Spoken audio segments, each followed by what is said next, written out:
What is going on, everybody? Welcome back to the Project Manga podcast, where we cover One Piece, My Hero, Black Clover, Mashle, Chainsaw Man, and Jujutsu Kaisen week to week. Back this week covering Weekly Shonen Jump issue number 41. I'm your host, Eagle. What up, is Kiko? Noxie. And Nickums. And joining us once again this week is a very good friend of ours. You know, we've explained who he is before. Mellow Yenis, man. Thanks for joining us again. What's up? Yes, dude. Glad to have you back. Thanks. Thank you for joining us. Yes. Pleasure to be here. Hell yeah. Yeah. As always, before we get started, we just like to say, go ahead and visit that link tree in the description box down below, where you can find links to any and all of our online communities, as well as audio listening platforms to consume the podcast on. Also, links to support the podcast, if you would so choose, such as our Patreon link, where you can subscribe to different tiers of extra content that we release that ranges from early access to all of our content all the way up to a completely different extra shonen podcast that we do on 5 different series. So with all that being said, also while you're down there, you can get timestamps, you know, so that you can skip to whatever section of the podcast you want to listen to if you don't want to be spoiled on books you don't read. Yes. Now, with all that being said, how are you guys feeling about this week in Jump? Another hype week in one of the best eras Crazy. of Shonen Jump. Yeah. Yes. No hero, but no hero, like, this one. but There's wow, a dude. certain segment I None the think worse might for it. take a little bit longer. Yeah, there's one in particular. Yo, Oh, man, there it is. Fuck yeah, dude. Anticipated. Dairy Wow. Devil coming out. Chainsaw Man, Jujutsu Kaisen, and One Piece. Jujutsu, yeah. Mm-hmm. Like, holy fucking shit, bro. Hell yeah. Yeah. Great chapters. Can't wait. Speaking of One Piece, man, that episode goes crazy. That newest one. Haven't seen it. Yeah, I haven't seen it either. It's the Is that Zoro Yasui? Sanji moment. Oh, I'll just is say. it? Okay, okay. Yes, I yes, really yes. have to watch that one. I have to remind myself, watch that shit. Ooh. I'm surprised you ain't seen like the memes and shit. Fuck, people have been sharing like screen caps of it all over Twitter and Facebook. I've had to be off yeah. of Twitter because I like went into this week completely blind, didn't read any scans, didn't look at any raws, so it's like I have. Good for you. Yeah, I feel it makes me feel really powerful. Oh, that clean living, you know? Yeah, Don't drink for a couple weeks. And you're like, let's like, do holy this. shit, what is life right now? All Found right, it. well, 25th hour. shit, I think today. we can go ahead and jump right into it. Yeah, Jujutsu Kaisen, chapter 121, the Shibuya Incident, part 39. shit was fucking amazing, dude. Yeah, Yeah, wow. shit. Just keeps Very good. climbing those chapter numbers. I love it. Yeah, dude. I know. right? Longest arc. Yeah. Hell yeah, yeah. Almost Guinness 40 record. chapters, Longest arcs. man. Crazy. But yeah.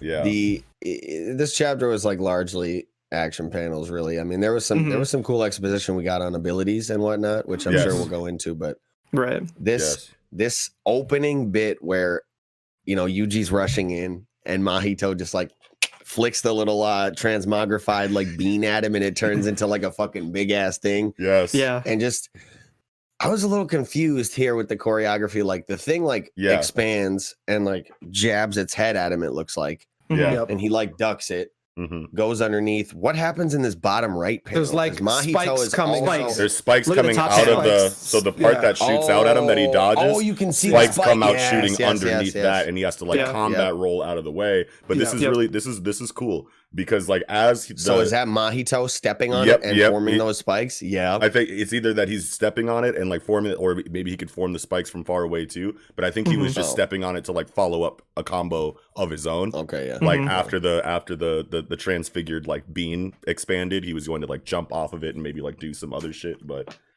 Well, If any- it's the gore on the floor. Like, he's messed them up and he can, like, touch their bodies and manipulate them that way. So if he can step on one body, he might cause a chain. yeah.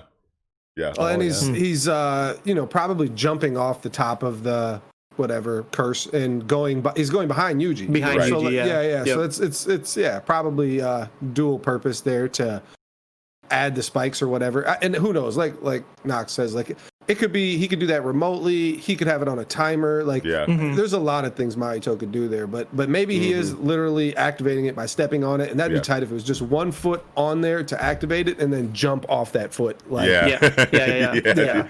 Holy shit, man! You just keep thinking Oh, about like yeah. what these scenes are going to look like in the fucking anime, and it's like, man, I'm so mad that man. this is so far away in the fucking story. But we have, Yeah. we have It's a so I know, long but we way. have so much tight choreography that we're going to get right away inside of just this first season, Like, especially is since it's that kind too of like core. an earthbender? Yeah. I mean, like it is. I mean, like whenever you have like malleable, external like surfaces and like weapons that you can use in combat, it's always going to feel like an Avatar like kind of situation. Yeah, just like move no, the and like fluidity shift to things, it. the fluidity to it exactly. Mhm. But so it's cool that we get like tried and true like exposition for Mahito. I think we might have gotten exposition for like some of his ability like earlier in the series. Yeah, he's explained it a couple times. I think like he's explained movie the theater idol kid. the idol transfiguration we definitely got an explanation for already, but soul multiplicity, this is tight. Yeah. So like creates a reaction due to the rejection of fusion. So he tries to fuse the two Oh, the souls body together. repel? Yeah, or in the body repel. Yeah, so the soul Well, it's- yeah, multiplicity merges 2 or more souls, and then that reaction obviously rejects it, and you're manipulating the energy basically of It that sounded rejection. like the Right. Yeah. He's putting the snake in the beer nuts never can, mind. right? You know, you open it Yeah, up. yeah. I just like how it enforces the idea of like a soul is singular, Yeah. and so you can't fuse them. Yeah. But it's interesting because like Yuji is his opposite. He is being fused, suffused to something, and then they can't affect like Mahito's stuff doesn't even work on him. He can't soul transform him, and I like how they're polar opposites. Well, and I like how you. I like. he could. It's just that Sukuna's gonna fuck him up. Yeah. What's good? Well, but I still like what you're saying here because like they are.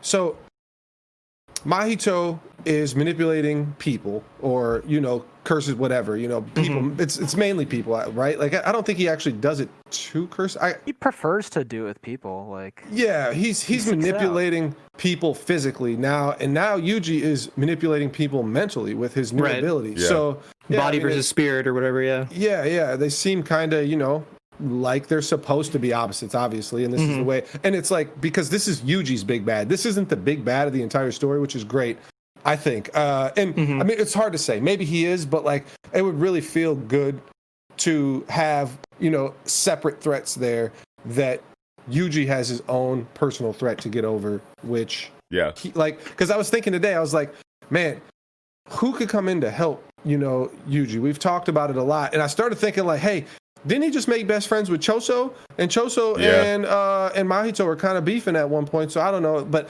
even still, like, I want Yuji to, have this solo fight basically forever. Like, because we know this isn't the, end fight, final The fight final between fight these between two. them. Yeah, I can see yeah. there being like at least one more major conflict between Yeah, Yuji definitely. and Mahito after this. Whether Yuji does win this, but like Mahito gets away, or whether Mahito like wins this and then someone comes in to like save Yuji at the last moment and then Mahito gets away, or there's some like crazy thing that happens that disrupts the fight before there's a clear winner on either side.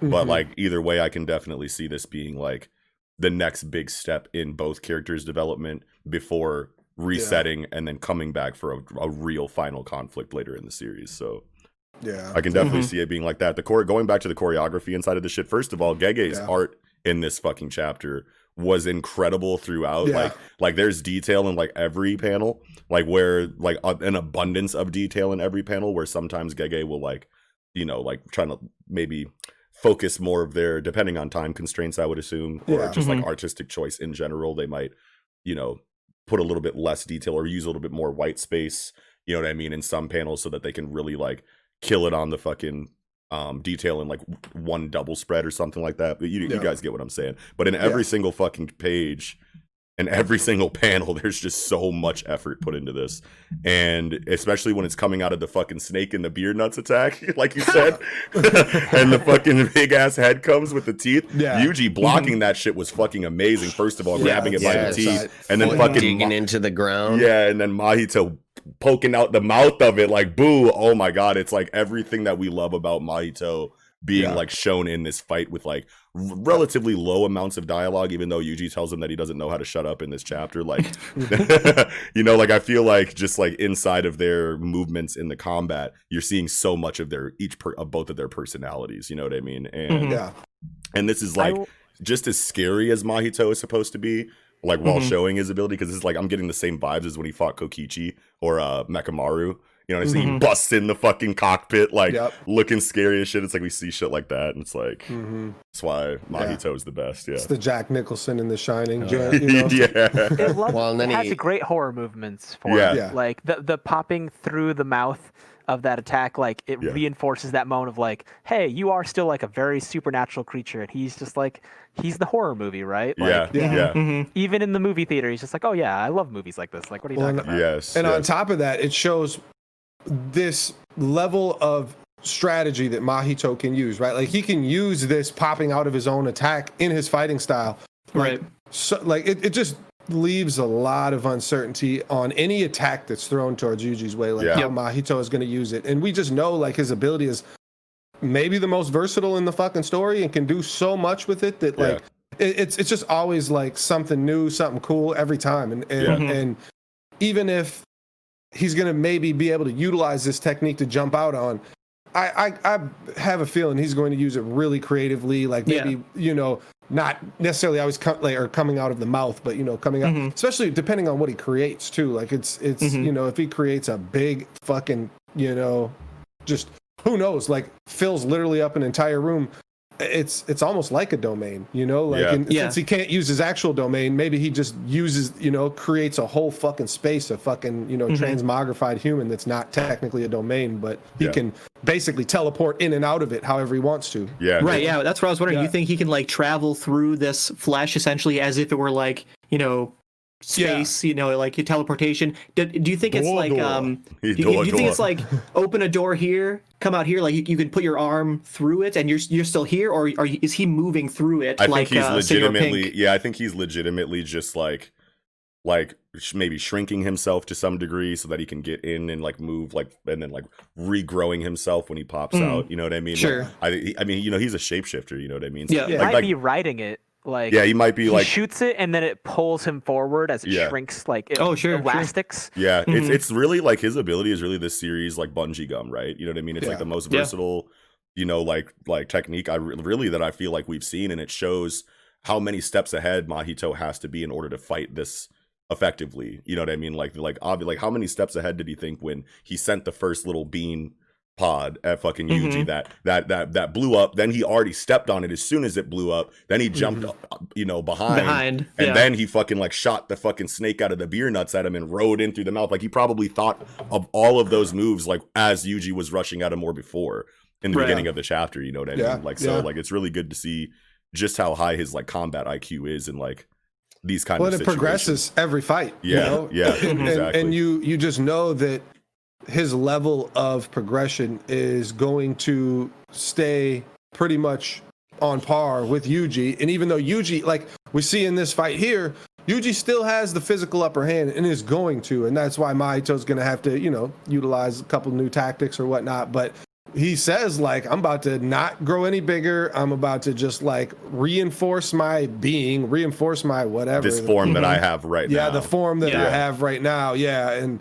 I'm gonna just fight him like that. And it's like, no, it didn't really work that way. And quickly he, you know, switches to Rose Whip or whatever, you know. Rose Whip Lash.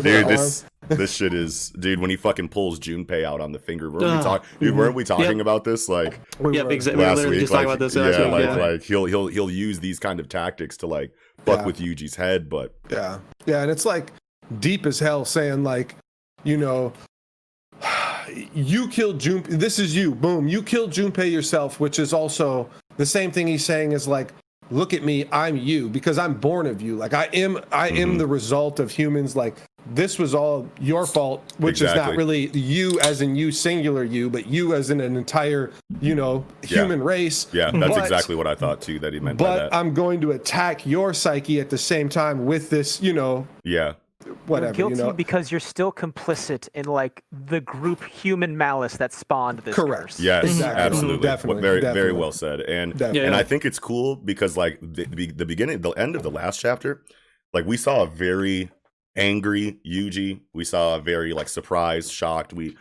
had our thoughts that it was going to be a very raw, like visceral, like everything on the line kind of like bare knuckle brawl, and it definitely could turn into that, but I'm very surprised with how calm, at least I was very surprised with how calm Yuji has kind of like been throughout this. I loved it so much. I love it too because it goes back to the Choso fight, right? After he gets hit in the liver, he's like freaking out inside of his mind, and he's like, I'm going to die, I'm bleeding way too much, and then he hits the fucking stomp like, no, I understand my role here now, turn my fear into cursed energy, and like keep a fucking calm mind throughout a really dire situation, you know what I mean? So like we're seeing like direct evidence of his development from that last fight.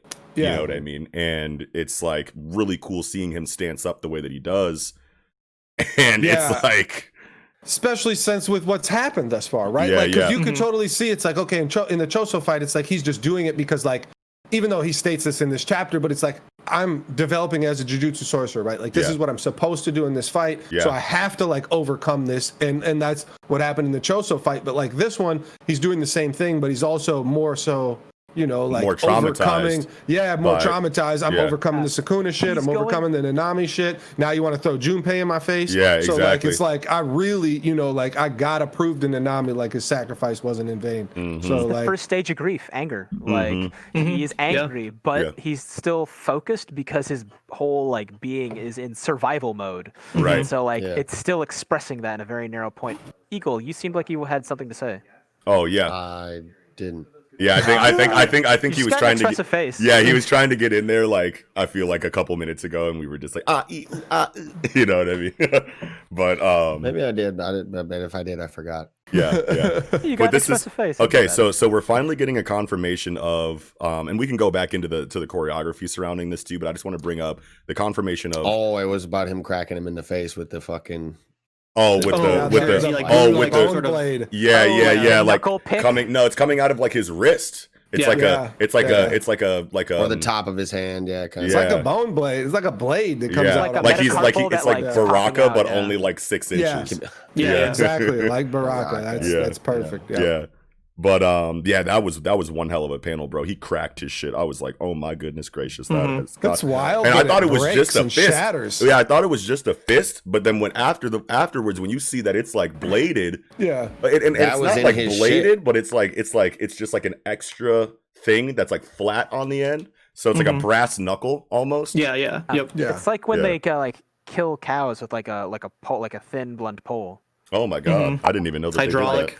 They did that. It's like just, Buddy it's from stud. Old Country from No Country for Old Men. Yeah, exactly that. That's what that is. Yeah, oh my god! Imagine it just popping out as he's punching him and just like sure. Shrink pain. Yeah. Oh my god! But yeah, so going into Yuji's martial art that we have confirmation here for, I wanted to know what you guys thought about this confirmation here because who doesn't love an Eddie Gordo, capoeira shit? Yeah. And honestly, like I've been kind of like on Twitter a little bit today, and like there's a lot of people that think that this is like weird that like we're getting this information. He already did this once before. He has already done this once before. I mean, he's been using martial arts the entire series, but this exact he has used this exact move. Like I think he tried to use it. Yeah, well, no, he used this exact same M.A.N.G.A kick against like Sukuna in his inner domain. Yeah. Back but when Sukuna dodged it. Yeah, Sukuna dodged it, but like he's tried to use this move before. Yeah. Yuji has like clearly had like very obviously like trained like martial arts choreography throughout the series. So I mean like the series has kind of been telling us that and like we've gotten actual like in like page dialogue from people calling him a martial artist like legitimately. So it's like I don't think this is weird, but there are some people that are saying that it feels injected for some reason, even though we have so much confirmation of it like in the lore already without there being a hard confirmation like we have right here. You know what I mean? So I just wanted to see how you guys like felt about that because. Well, I'm glad you bring it up. But yeah, Eagle, go ahead if you want. Yeah. Yeah. No, I was just gonna say I think it's tight. Mhm. Yeah. You know, Taito, it's He cool, flexing you know. actual martial arts now. I went Yeah. and watched some clips of like Taito. Yeah, I and looked up some too. And it's like, it's like capoeira, but like not serious. It's more of like a art, you know, like you know, whoever can do the coolest. It's almost just actually breakdancing in like choreography or choreographed fights, you know. So yeah, it's pretty cool to watch. Capoeira is more so about like dancing in between attacks as well as during attacks. But like Taito is like, you look like this is a very stiff martial art until you go into a breakdancing attack. So it's like I feel like it's cooler in that way. It definitely feels a lot more Japanese.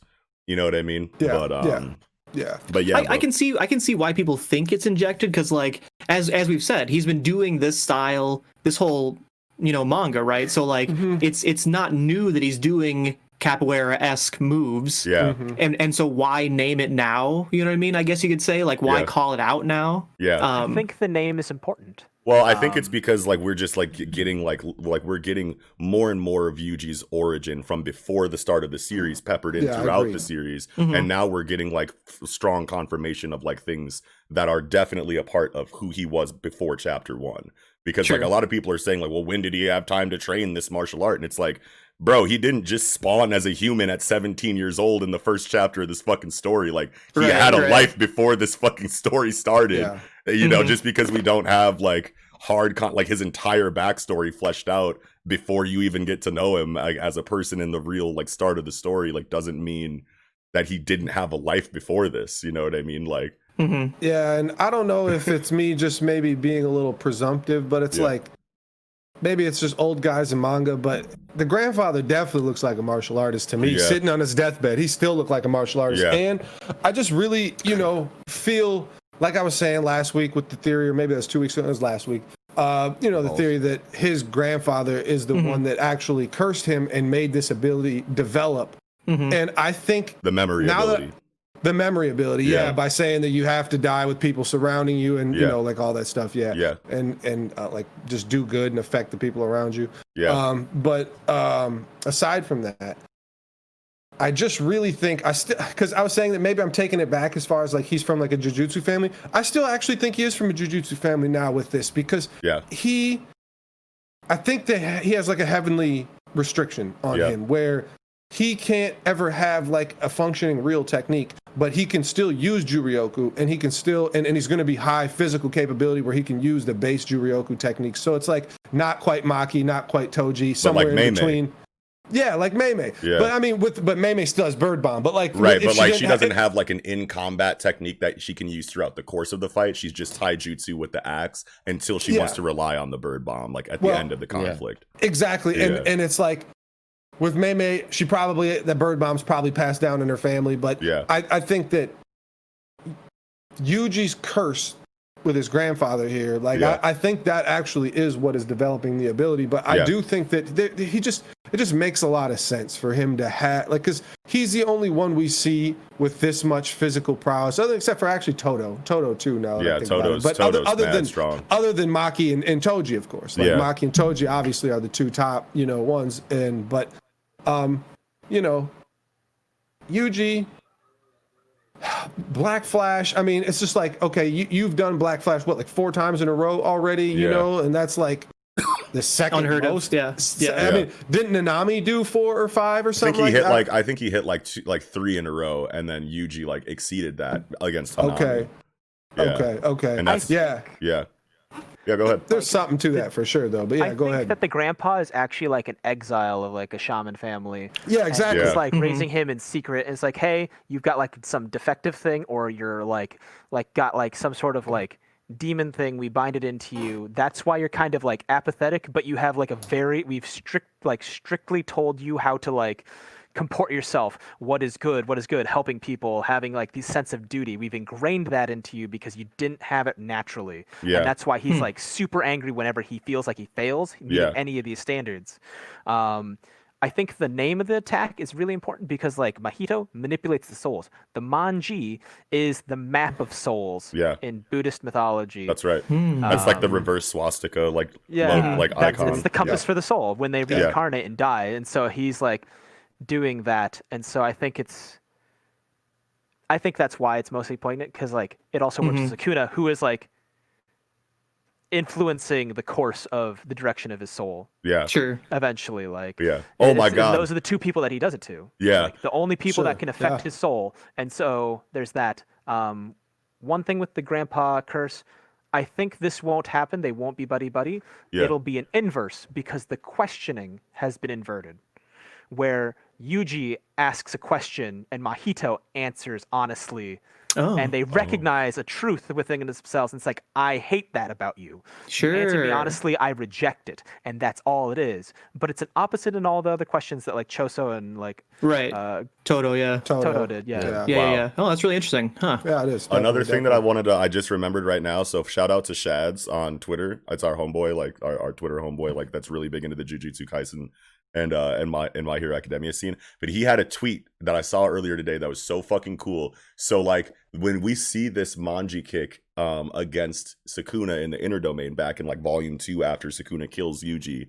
Chapter 11, yep. And they're fighting in the inner domain.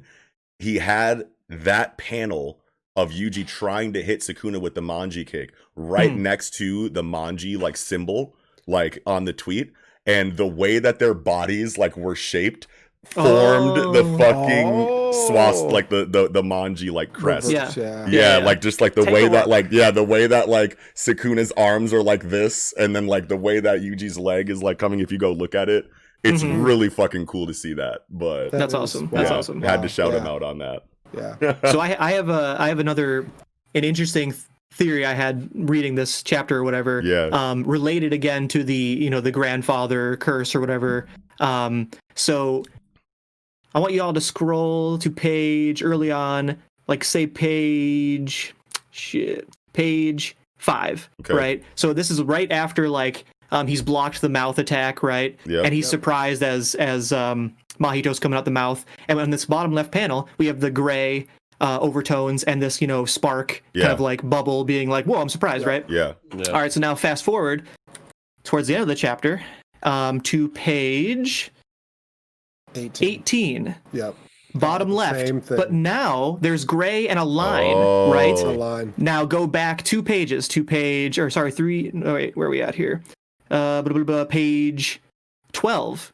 He's remembering Nanami's last words to him, saying, "You've got it from here." Yeah. Right? Yeah. Did in the same way Yuji's grandfather saying what he did on his deathbed? Yeah. Is this "you've got it from here"? What is it? Did he literally transfer his ability to Yuji? Yeah. Wow, that's crazy. And now he's using it. So this line, like, why is the ratio line? From his? It's the ratio line. Yeah, the ratio line from his thing. That's nuts. And remember when we were talking on the Jujutsu Kaisen like one shot stream that we did a couple days ago, and we were talking about how like your if you say your words can curse someone if they're negative. Like, your dying words are negative. You curse someone. If your dying words are positive.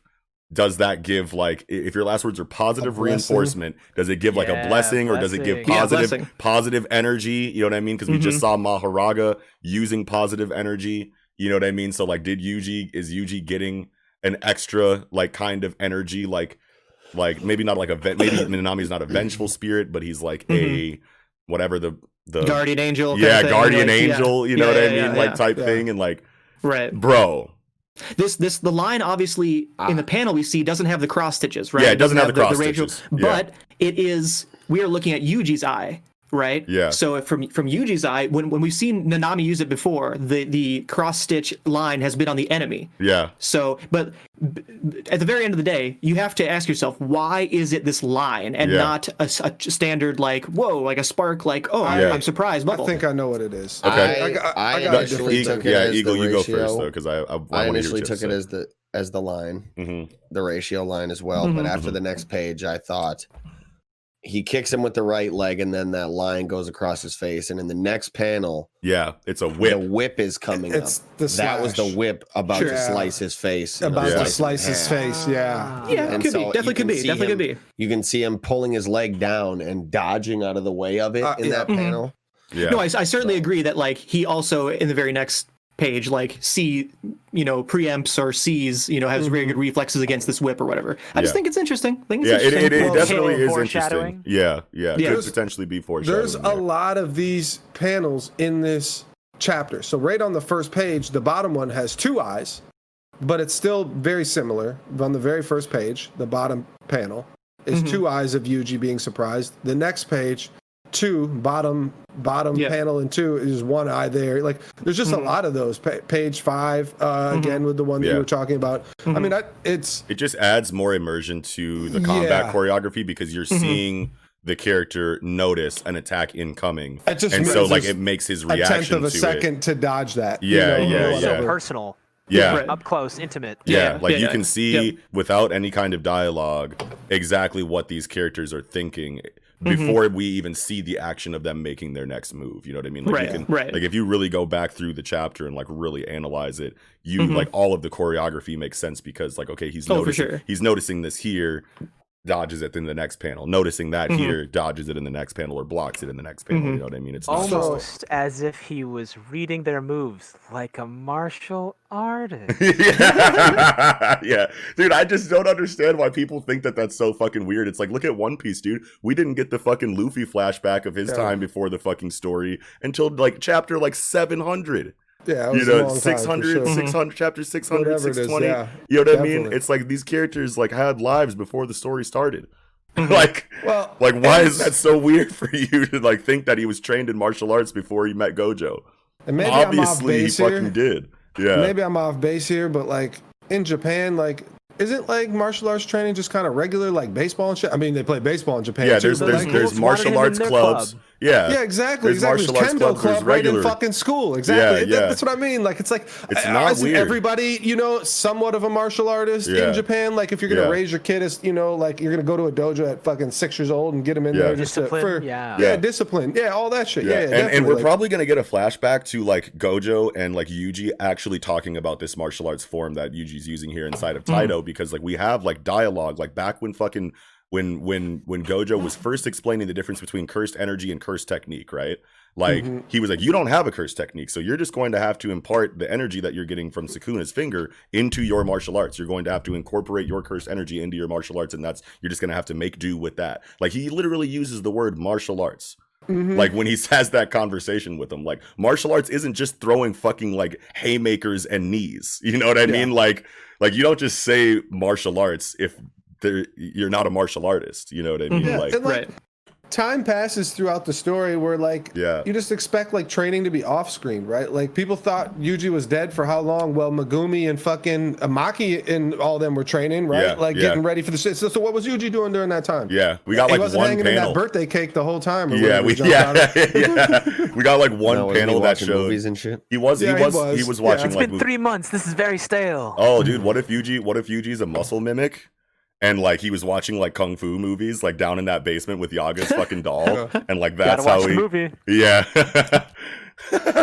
No, but that would be crazy if we got that. Was that Noxie's quirk? Yeah. Yeah, it was. Get the fuck in the superpowers episode. Hey, bro, come on, man, it could be. Shouts out. Shout out to that episode. I just want to be an ice skater, dude. Yeah. But dude, okay, so like this is like really cool. I wanted to shout out this panel on page 13, these 2 panels that show like Mahito, but just his fists crossed. And then like the panel under that with him like putting him down to the side, like you could totally you could yes, exactly. Yeah, and you could totally Yes. Oh my god, I love the art all over this. I know. It's like so and it feels like The Raid again, the movie The Raid once again when they stand up like right next to each other and you could like totally like feel them like maybe like inching towards each other with their feet like getting closer to each other before like they start throwing hands again and whatnot, dude. Like, dude, Shonen Jump manga, dude, The Raid is just two squiggles. It's just 2 squiggles for the after image in the next panel, like where they both after image towards each other or whatever. And like that's awesome. Yeah. But yeah, I these think it's a good love The physical Raid. parallel, like to how they fight as cursed spirits and stuff. Like concentrating this power, and it's like no, you need to concentrate like this physical power as well. It's like very like determined. Yeah. Absolutely, bro. Dude, when he kicks him with the Manji kick, bro, in the reaction panel of Mahito, he's like he's like, yo. Little Nicky that stuff. Yeah, it reminds me of like the panel when I feel like we've seen this panel a lot in this fucking series, like when fucking Nanami punches fucking Shigemo. Handy Hup, you know what I mean? When fucking Okotsu socks fucking Geto in the face in the prequel. Like I just love this like reaction. Like, holy shit, I just got my shit rocked. Like I love that fucking panel. Like, it's you the can Mike see Tyson quote. You just hear that ring in your head. Yeah, everybody's got a plan so they get punched in the mouth. You know. Yeah. Ow. Or the one in the top right of 18 where he says "Wah." Yeah, that's what I'm talking about. Yeah. Yeah. Yeah. Oh my god, cannot wait for this next chapter, bro. I don't know if I'm gonna be able to. I feel like we gotta do it a little bit at least in all these chapters. Do we think all right? Let me just give a couple scenarios. Can Yuji beat Mahito where he's going to turn into a puddle and just like go into a crack in the wall and escape? Because I know this isn't going to be end. This is going to be the end, right? Yeah. Or is Mahito going to beat Yuji and somebody's going to save Yuji? I feel like those are the two. Like there is definitely going to be outer influence in this fight at some point, right? Or I guess my first scenario, would be the really only allow one. it. Yeah. Yeah, that's the only. But I still think there could be where Yuji starts winning the fight and somebody else jumps in. Like maybe Choso's like, hey, no, actually, even though you turned me into your best friend, I'm still going to kill you because I remember what you did to my brothers or something. It just doesn't work on him like in the same way, maybe. Yeah. But regardless, I think it would be leans more towards Yuji losing and somebody jumping in to help him, which I was saying Uraume last week. Yeah, I think you did say Uraume, yeah. Yeah, so like that makes sense. I just it's just the funnest part to talk about, right? Like who's winning? Let's go. Who you got? Let's go. I got 10 on Yuji. You have 10 on Yuji, and like I feel like it would be great to get a huge Yuji W here. Yeah. But like not against Mahito, you know what I'm saying? Like it's too much. And it's like I was so positive that after he like stomps the ground and says I understand my role in the Choso fight, I was like, okay, so here's where he wins this, and he lost that fight terribly. You know what I mean? So he does have 15 fingers now. So I mean, if there is going to be a fight that he wins now, it's going to be coming out of that power up, plus with the positive reinforcement of Nanami potentially playing a factor, plus like with his like newfound development that we are getting like visual confirmation here from the last fight. I think it would be really cool to get like, if not an entire, like, we have defeated Mahito W, like, at least, like, I beat him into a bloody pulp and he had to turn into a puddle and, like, squeeze out of a fucking crack, slither away on some fucking, like, Orochimaru, Orochimaru, like, Naraku type shit, like, I'll see you next time, protagonist. You know what I mean? Like, yeah, this isn't the end. Yeah, like, you've not seen the last of me, Batman. So... I just think, I mean, the likelihood of Yuji even beating Mahito into a puddle where he has to jump into the wall is just unlikely, being the fact that, like, these calamity curses, is that what they're called? Whatever. Yeah. These special grade curses. Yeah. Nobody's beaten them. Yeah. Except for Gojo, right? So, like, why do we expect Yuji to be able to beat Mahito? Right. I mean, even though I'll say Jogo did say Mahito will be the strongest or has the potential to be the strongest. I don't think he is. I thought, as Jogo was actually the strongest of them, even though we were kind of misled on that situation, which was great. Yeah. But yeah, I just think that, like, sure, I mean, you have Gojo 2v1 and 2 special grades, but that's Gojo. But and then it took Nanami, Naobito, and Maki, and they still were going to get. They were going to die. They were going to die. Yeah, exactly. Yeah. If Megumi doesn't interject there, so and Toji obviously, and Toji too. Yeah. And it's just like so unlikely. I think for Yuji to win. And I think it's good. And I think it's good for him to like not win, like either lose or back just to back. Yeah, L's is tough. Yeah, back to back L's is very out of the ordinary, like for like shonen storytelling in general. I don't think that's ever happened. 2 in a row, like 2 big 1v1 losses is like really cool, and it just plays into like the and it just plays into like this just story just like making itself out to be another deconstruction of the genre, because it's like when something's develops a certain rhythm over time, authors are eventually going to try to turn subvert it and turn that situation on its head, because now you have like a much more compelling story, because you can't rely on the tropes of like the genre's history to like give you expectations of what's going to happen in the story. So now you have no idea what's going to happen ever, and now you're definitely coming back every week to buy that magazine because you're like, this is something different. So like I totally understand that. I totally support it. I think it would be great inside of Yuji's like arc to take huge L's in this first major conflict that he's like actually like being sent this is the in finale to deal of with. The first of 3 arcs, as far as what M.A.N.G.A said. The Shibuya incident is basically the finale of the first of 3 arcs. Yeah, the first like third of the story or whatever. First third of the story. So like this would be like it would just open the story so much for like what you could do with Yuji's character if he takes another big L and he has to like deal with the weight of Nanami's death and obviously everything Sukuna did. Like there's just leaves so much to do. And I just love how M.A.N.G.A like just like wants to embrace the idea that your main character doesn't have to win every single fucking fight. You know what I mean? Even he could lose 2 in a row. Just like I say, like you don't see that in Shonen manga at all. And it's like so that opens up so many more possibilities for development. Like there's going to be like a real like we got our asses kicked like reflection like mini arc after this where people are going to be like self-reflecting. Holy shit, like what the fuck was that? We're fucking trash. Like we thought that we knew what the fuck was good like in this situation, and like we lost important people. Like we were way too confident. Like I mean like at the same time though there's like a shortage on sorcerers anyway, so it's like who else was going to come do it? You know what I mean? But it's just like this is going to be huge. Where the hell's the old ass Kyoto principal, man? That Yaga? Gaku Ganji. Gaku Ganji don't do shit, man. He needs to earn his paycheck, whatever he's doing.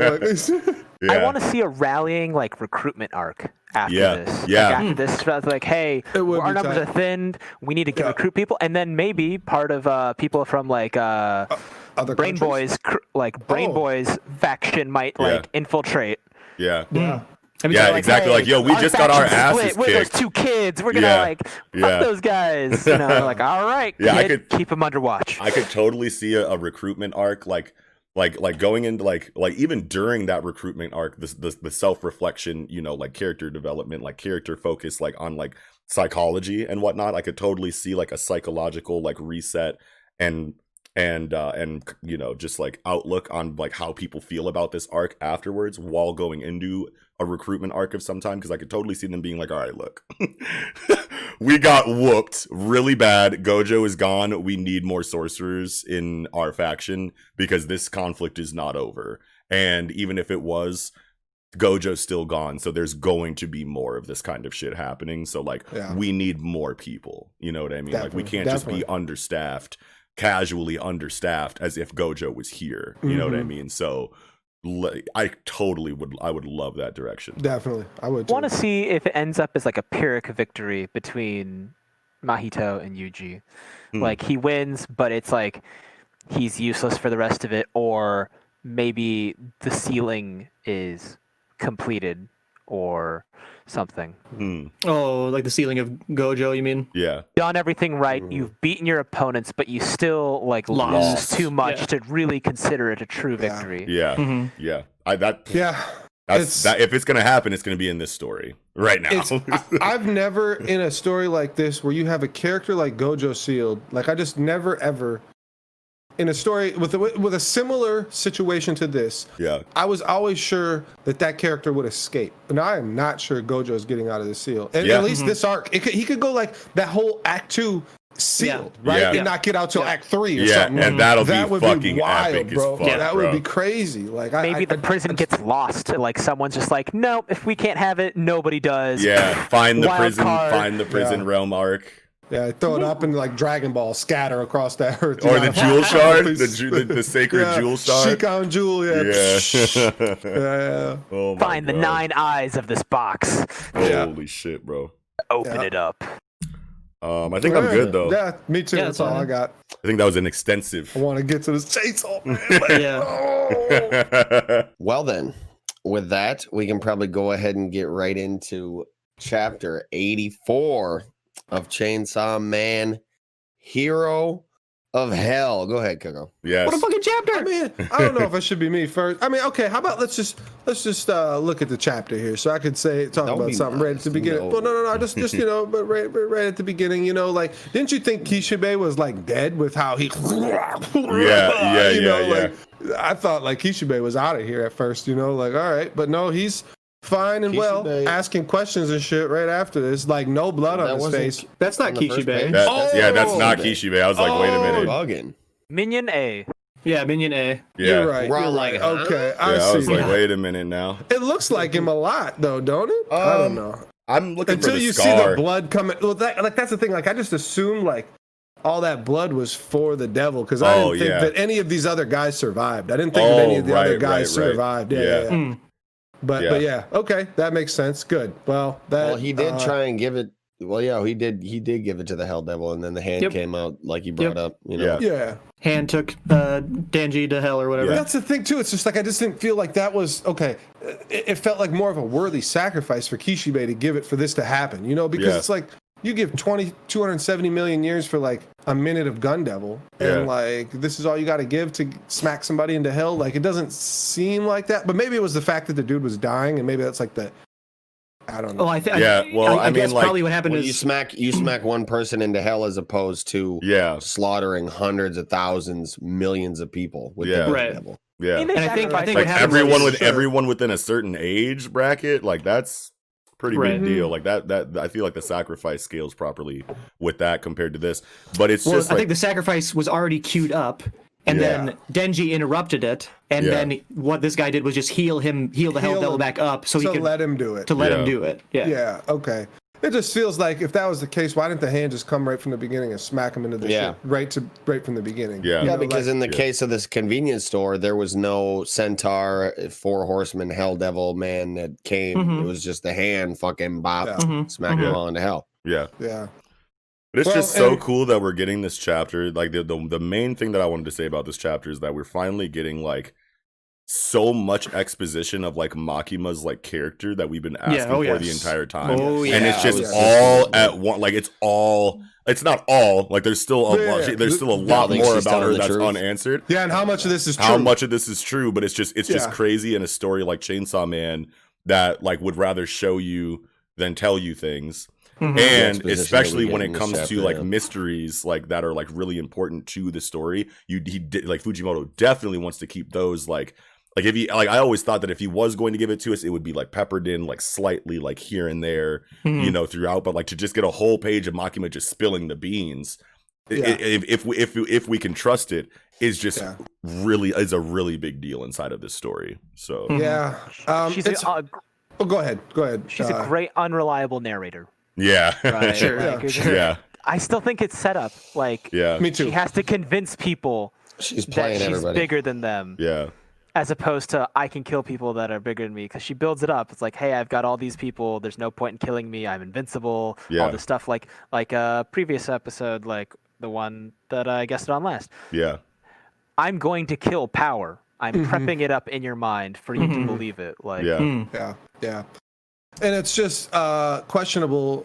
I mean, I can. It works well in my mind, but at first when I'm reading it, it's like, okay, I can control anybody who Makima deems as lesser than themselves. This is a big deal. This is a big deal. It's a huge deal. Because I just saw in our Discord before we started shooting this that someone There's pointed out the difference in translation of the fan scans and the official scans, and it's a drastic difference. It's a very big difference. It's a very big it's difference. basically the opposite. It's literally the opposite, because in the official she says, I have the power to control those I believe to be lesser than myself. In the unofficial scan, it's my power is the ability to take control of those who consider themselves lesser than me. Which I don't think that's true. Well, I don't think that's true either. It plays more.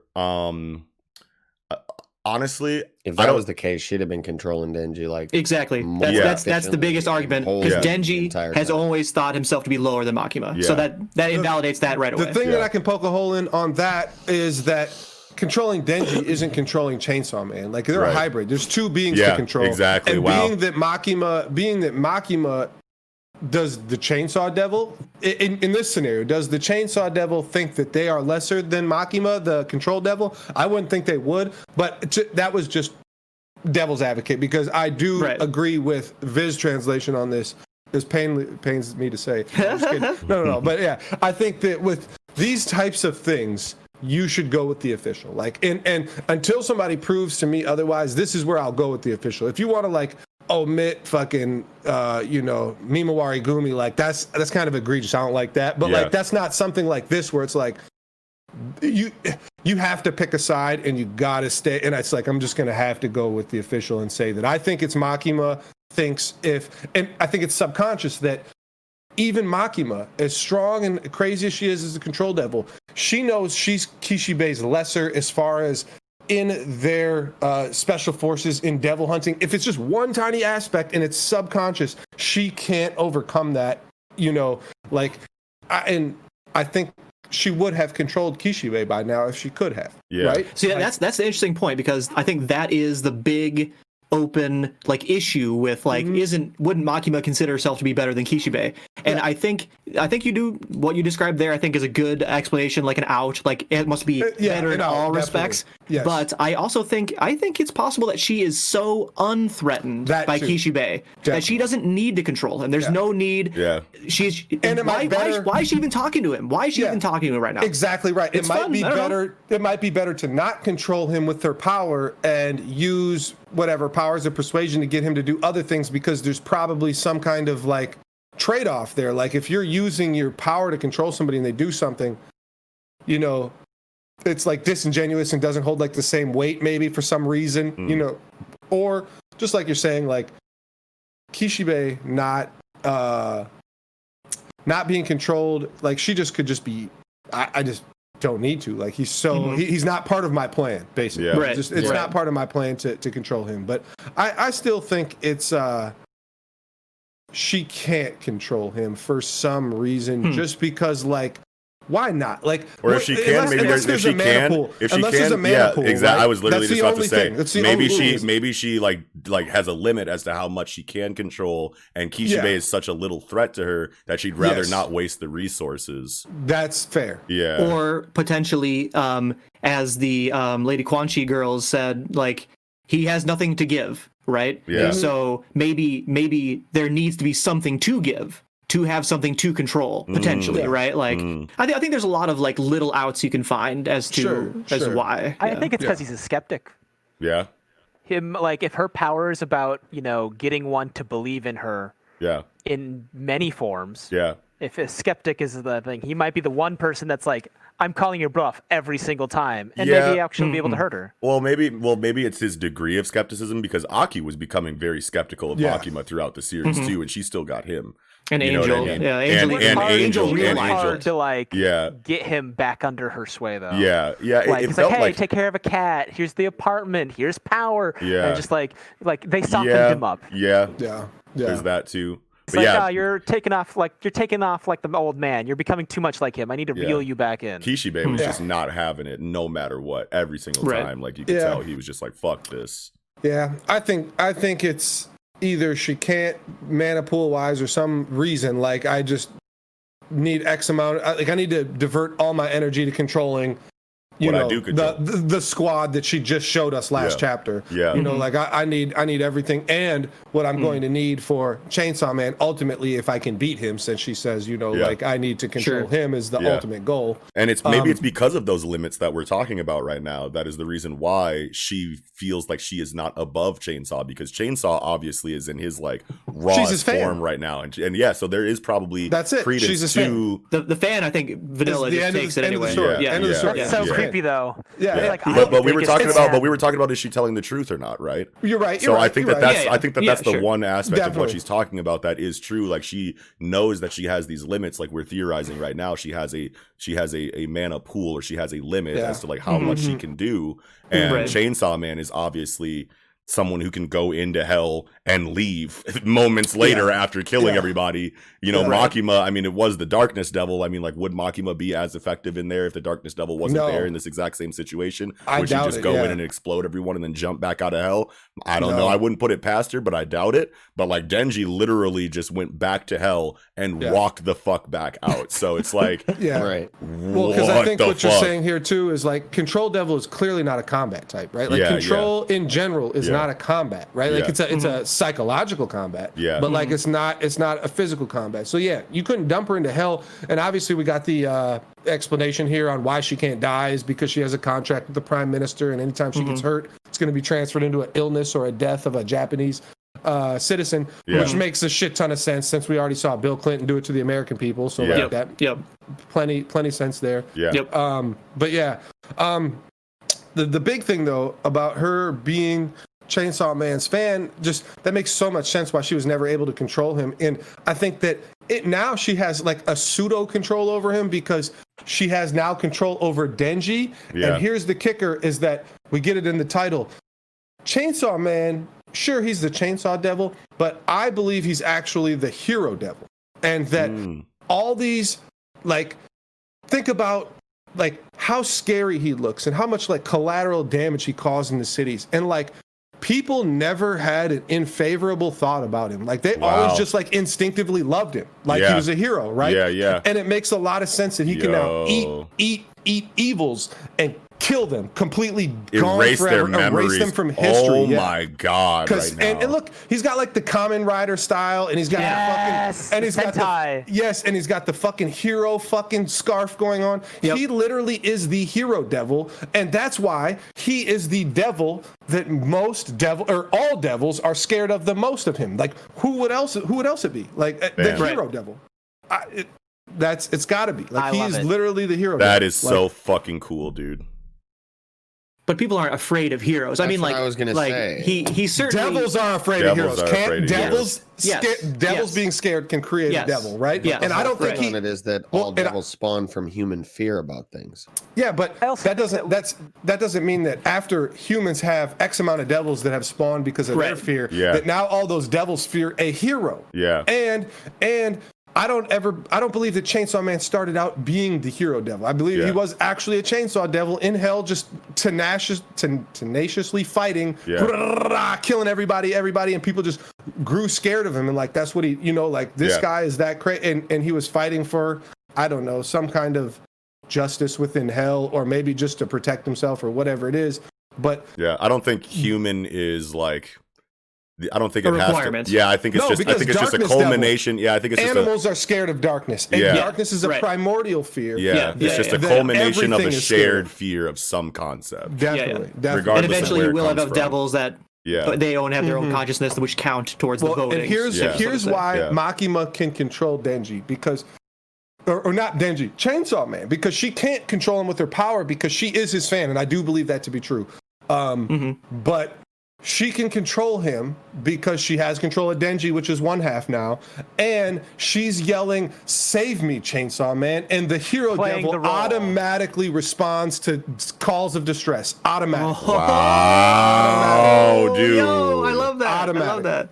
Automatically. I think it's actually been happened a couple times in the series to where like random bystanders will be like, "Oh no, this is crazy! I need help," and Denji will just get like "I'll come back up immediately." Denji saves. Denji saves. Yeah.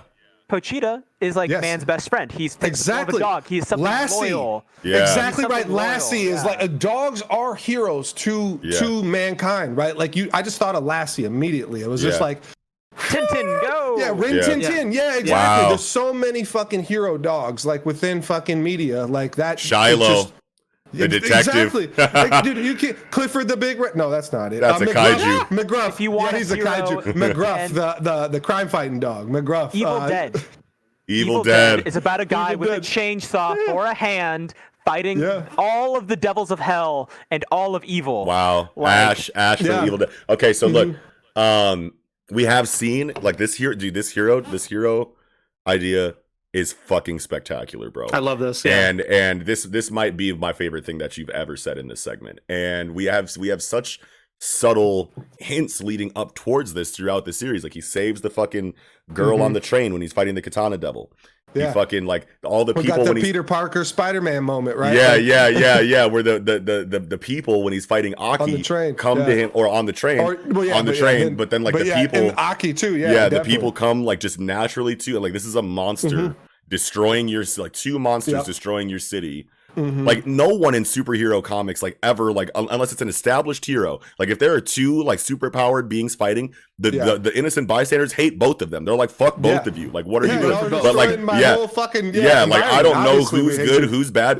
People when they're in like stress levels like that and they're everything they love is being destroyed all around them. They're not sitting here going, okay, so which one is the bad guy, which one is the good guy? Let's root for that one. You know what I mean? Your objective morality doesn't change this for me. Yeah, and especially when it's two like demonic looking evil bastards going he's so at it. Scary looking. Why would people think he's good? Yeah, like just because he's losing, they decide he's the good guy, so they go up to him and give him their fucking blood. Yeah, like that's no, the hero dog. Effect. It's got. Yeah, it's the hero effect, bro, and it's like that shit's fucking crazy. Yeah, tying all that in. Chainsaws, we mentioned earlier, are part of a midwifing tradition. They originally made for. Yeah. Heroes are born, not made. Wow. Wow. That's it. That's just crazy. Also, the way he cut through the door to get out of hell, he was spat from the womb of hell, like cut his way out. Yeah. And that makes a lot of sense with he came out the womb kicking. Exactly. It's like, and he's come out the womb last chapter, technically, right? Like he, had the umbilical cord wrapped around his neck and pulled his ass. Yeah, exactly. Like it's definitely. I like that too. Man, is Fujimoto doing like 3, 4, 5 tier fucking symbolisms that like, bro, like our tiny minds can't comprehend probably. 5-dimensional meme chess. Yo, bro, this is fucked. Bro, Fujimoto is playing Gungi where we're like still learning how to like create fire. Like that's the difference. Like, it's way different than like chess and checkers. It's definitely. Wow. I'm used to playing checkers. I think I'm playing Go. Nope, it's Gungi, motherfucker. Oh my god, and this art, dude, like on page 7, Chainsaw Man, and he's like in hell, just like slicing through all the fodder devils. Like I get such immense Berserk vibes from this double spread or whatever, because already, as we've said before, like Chainsaw Man looks a lot like Guts in the Berserker armor, but these devils look like apostles. You know what I mean? Like it looks so much like Guts fighting a whole bunch of apostles from Berserk. I think it's just fantastic. It looks amazing. The Berserk manga is canon in that world, and so it helps influence the perception of humans. And dude, even on the next page, on page 8, the paneling that's separated by the fucking intestines, like the entrails and shit. Like, dude, Fujimoto's paneling throughout this fucking story has been so like, okay, so you guys remember when Aki was fighting the Katana Devil. And he first had the nails, right? And he like had the nails, he had the nail sword, right? It was that, and he was fighting the Katana Devil with it. If you remember those pages, there was a hand from the Hell Devil or something that was coming out of the side, like out of the fourth, like out of the, like from the fourth wall, flicking as he was going to strike, the finger was flicking the nail into the Katana Devil, like paneling like that. Like, bro, that's so fucking next level, bro. Like, that's incredible. so crazy. Yeah. Oh yeah. This man is next level for sure. This is an instant classic. Like when this is done, like instant, like cult classic, like instant, like classic shonen, like or revolutionary shonen. Like we've never seen anything like this, bro. But it's an instant, legendary Hall of Fame manga coming out of Weekly Shonen Jump. Like in less than so many layers of meta. Exactly. Metaphysical, metaphorical. Yes. Yeah. Oh yeah. 100%. Oh my god. How about the 4 different paths of death that used to exist before Chainsaw Man? Absolutely terrifying. So all those things are terrifying. Heaven, hell, reincarnation, and purgatory. Yeah. I believe those are the 4. Yeah. Like, oh, sure. That makes sense, right? Is there something else? No. Well, it doesn't make sense because they are erased from existence, so the Hell Devil wouldn't exist at all if that happened. I don't know, because hell still exists and devils know that hell exists. No, but like all these things, like even Makima saying like I barely remember, right? Even to devils. And so like I think it's even more terrifying than that idea, right? Like it's so because all say on page 12, right? When Makima is saying, she just told Kishibe like, do you remember what the Nazis did to the Jews? And he's like, what, Nazis? And when that happened, by the way, I was like, what the fuck? Yeah. Great subversion of the Right. Now I looked up some of these other things, right? And like say Arnold syndrome, no such thing. The Mount Hio eruption, no such thing, right? Some of these don't exist, and so just because World War II and Nazis and AIDS and nuclear weapons exist, some of these, I think, like for example, the light of a particular star that breaks child's minds, or the sixth sense we all humans have, or the four possible conclusions other than death. I think these are just things so terrifying that I don't think we're going to be able to guess what those four possible conclusions are. It's just that they don't exist anymore. You know what I mean? Oh yeah. I think that the four conclusions were like, you go to heaven, you go to hell, there is nothing, or there is like reincarnation. Like, Yeah, that's what Kiko said. Right. But it's like that's what good, you said. bad, But neutral, or but those can't be the four, definitely, because hell still exists as a concept. Right. So like, because hell still in the universe still exists as a concept, it can't be one of the four. And possible so much of a conclusions. concept that you have a hell devil, Right. because so many people I fear wondered it, if and like so they remember it. Yeah. Well, Chainsaw Man was like, if he represents death, like final permanent death, is it more of a cultural reflection of like, a lot of us don't have any faith in divinity or an afterlife. We just believe we get one run, we're gone. Like, Yeah. Right. like most of my faithful friends are in a minority. Like, Yeah. But still, regardless of minority majority, Kishibe does not know what Nazis are. Yeah. So He doesn't even know That what the blew my word mind. means. But does it so mean- hell so would be the same thing. there If that was one of the there is a genuine question we could ask here: is does it get stricken? Even though Makima does kind of reiterate that it feels like it gets stricken from reality. Period. It does kind of leave it open that maybe it's just stricken from memory from everybody and like nobody knows it. But I do agree with you, and I do tend to lean on that it was actually 1000% stricken from reality. Never existed technically. We threw those fucking history books out, and that's gone. It never happened. So I do agree. I think that is what it is. Even though when I first read it, I did think it was like, okay, it happened, but like nobody remembers that it happened. Remembers it happened. Sure, yeah. sure. maybe they like Chainsaw, because we don't know what happened to Chainsaw Man prior to this series. Like Right. maybe he went into hell, killed like literal Nazi devils, and as Yeah, he above, did. so below. Yeah. Just He ate the like, Nazi devil. Yeah, he ate the Nazi devil, Yeah. and Nazis became disappeared, faded disappeared into from reality. reality. Yeah. Tell Yeah. me the Nazi devil ain't just like this tiny little thin Hitler mustache running around, Yeah. bro. Like, that's what I pictured. As soon as they It's said just a Nazi devil, I Hydra. was, It's just a Hydra. It's just a bunch of dick dude with a baby Hitler faces. mustache. That dude was a fucking dick.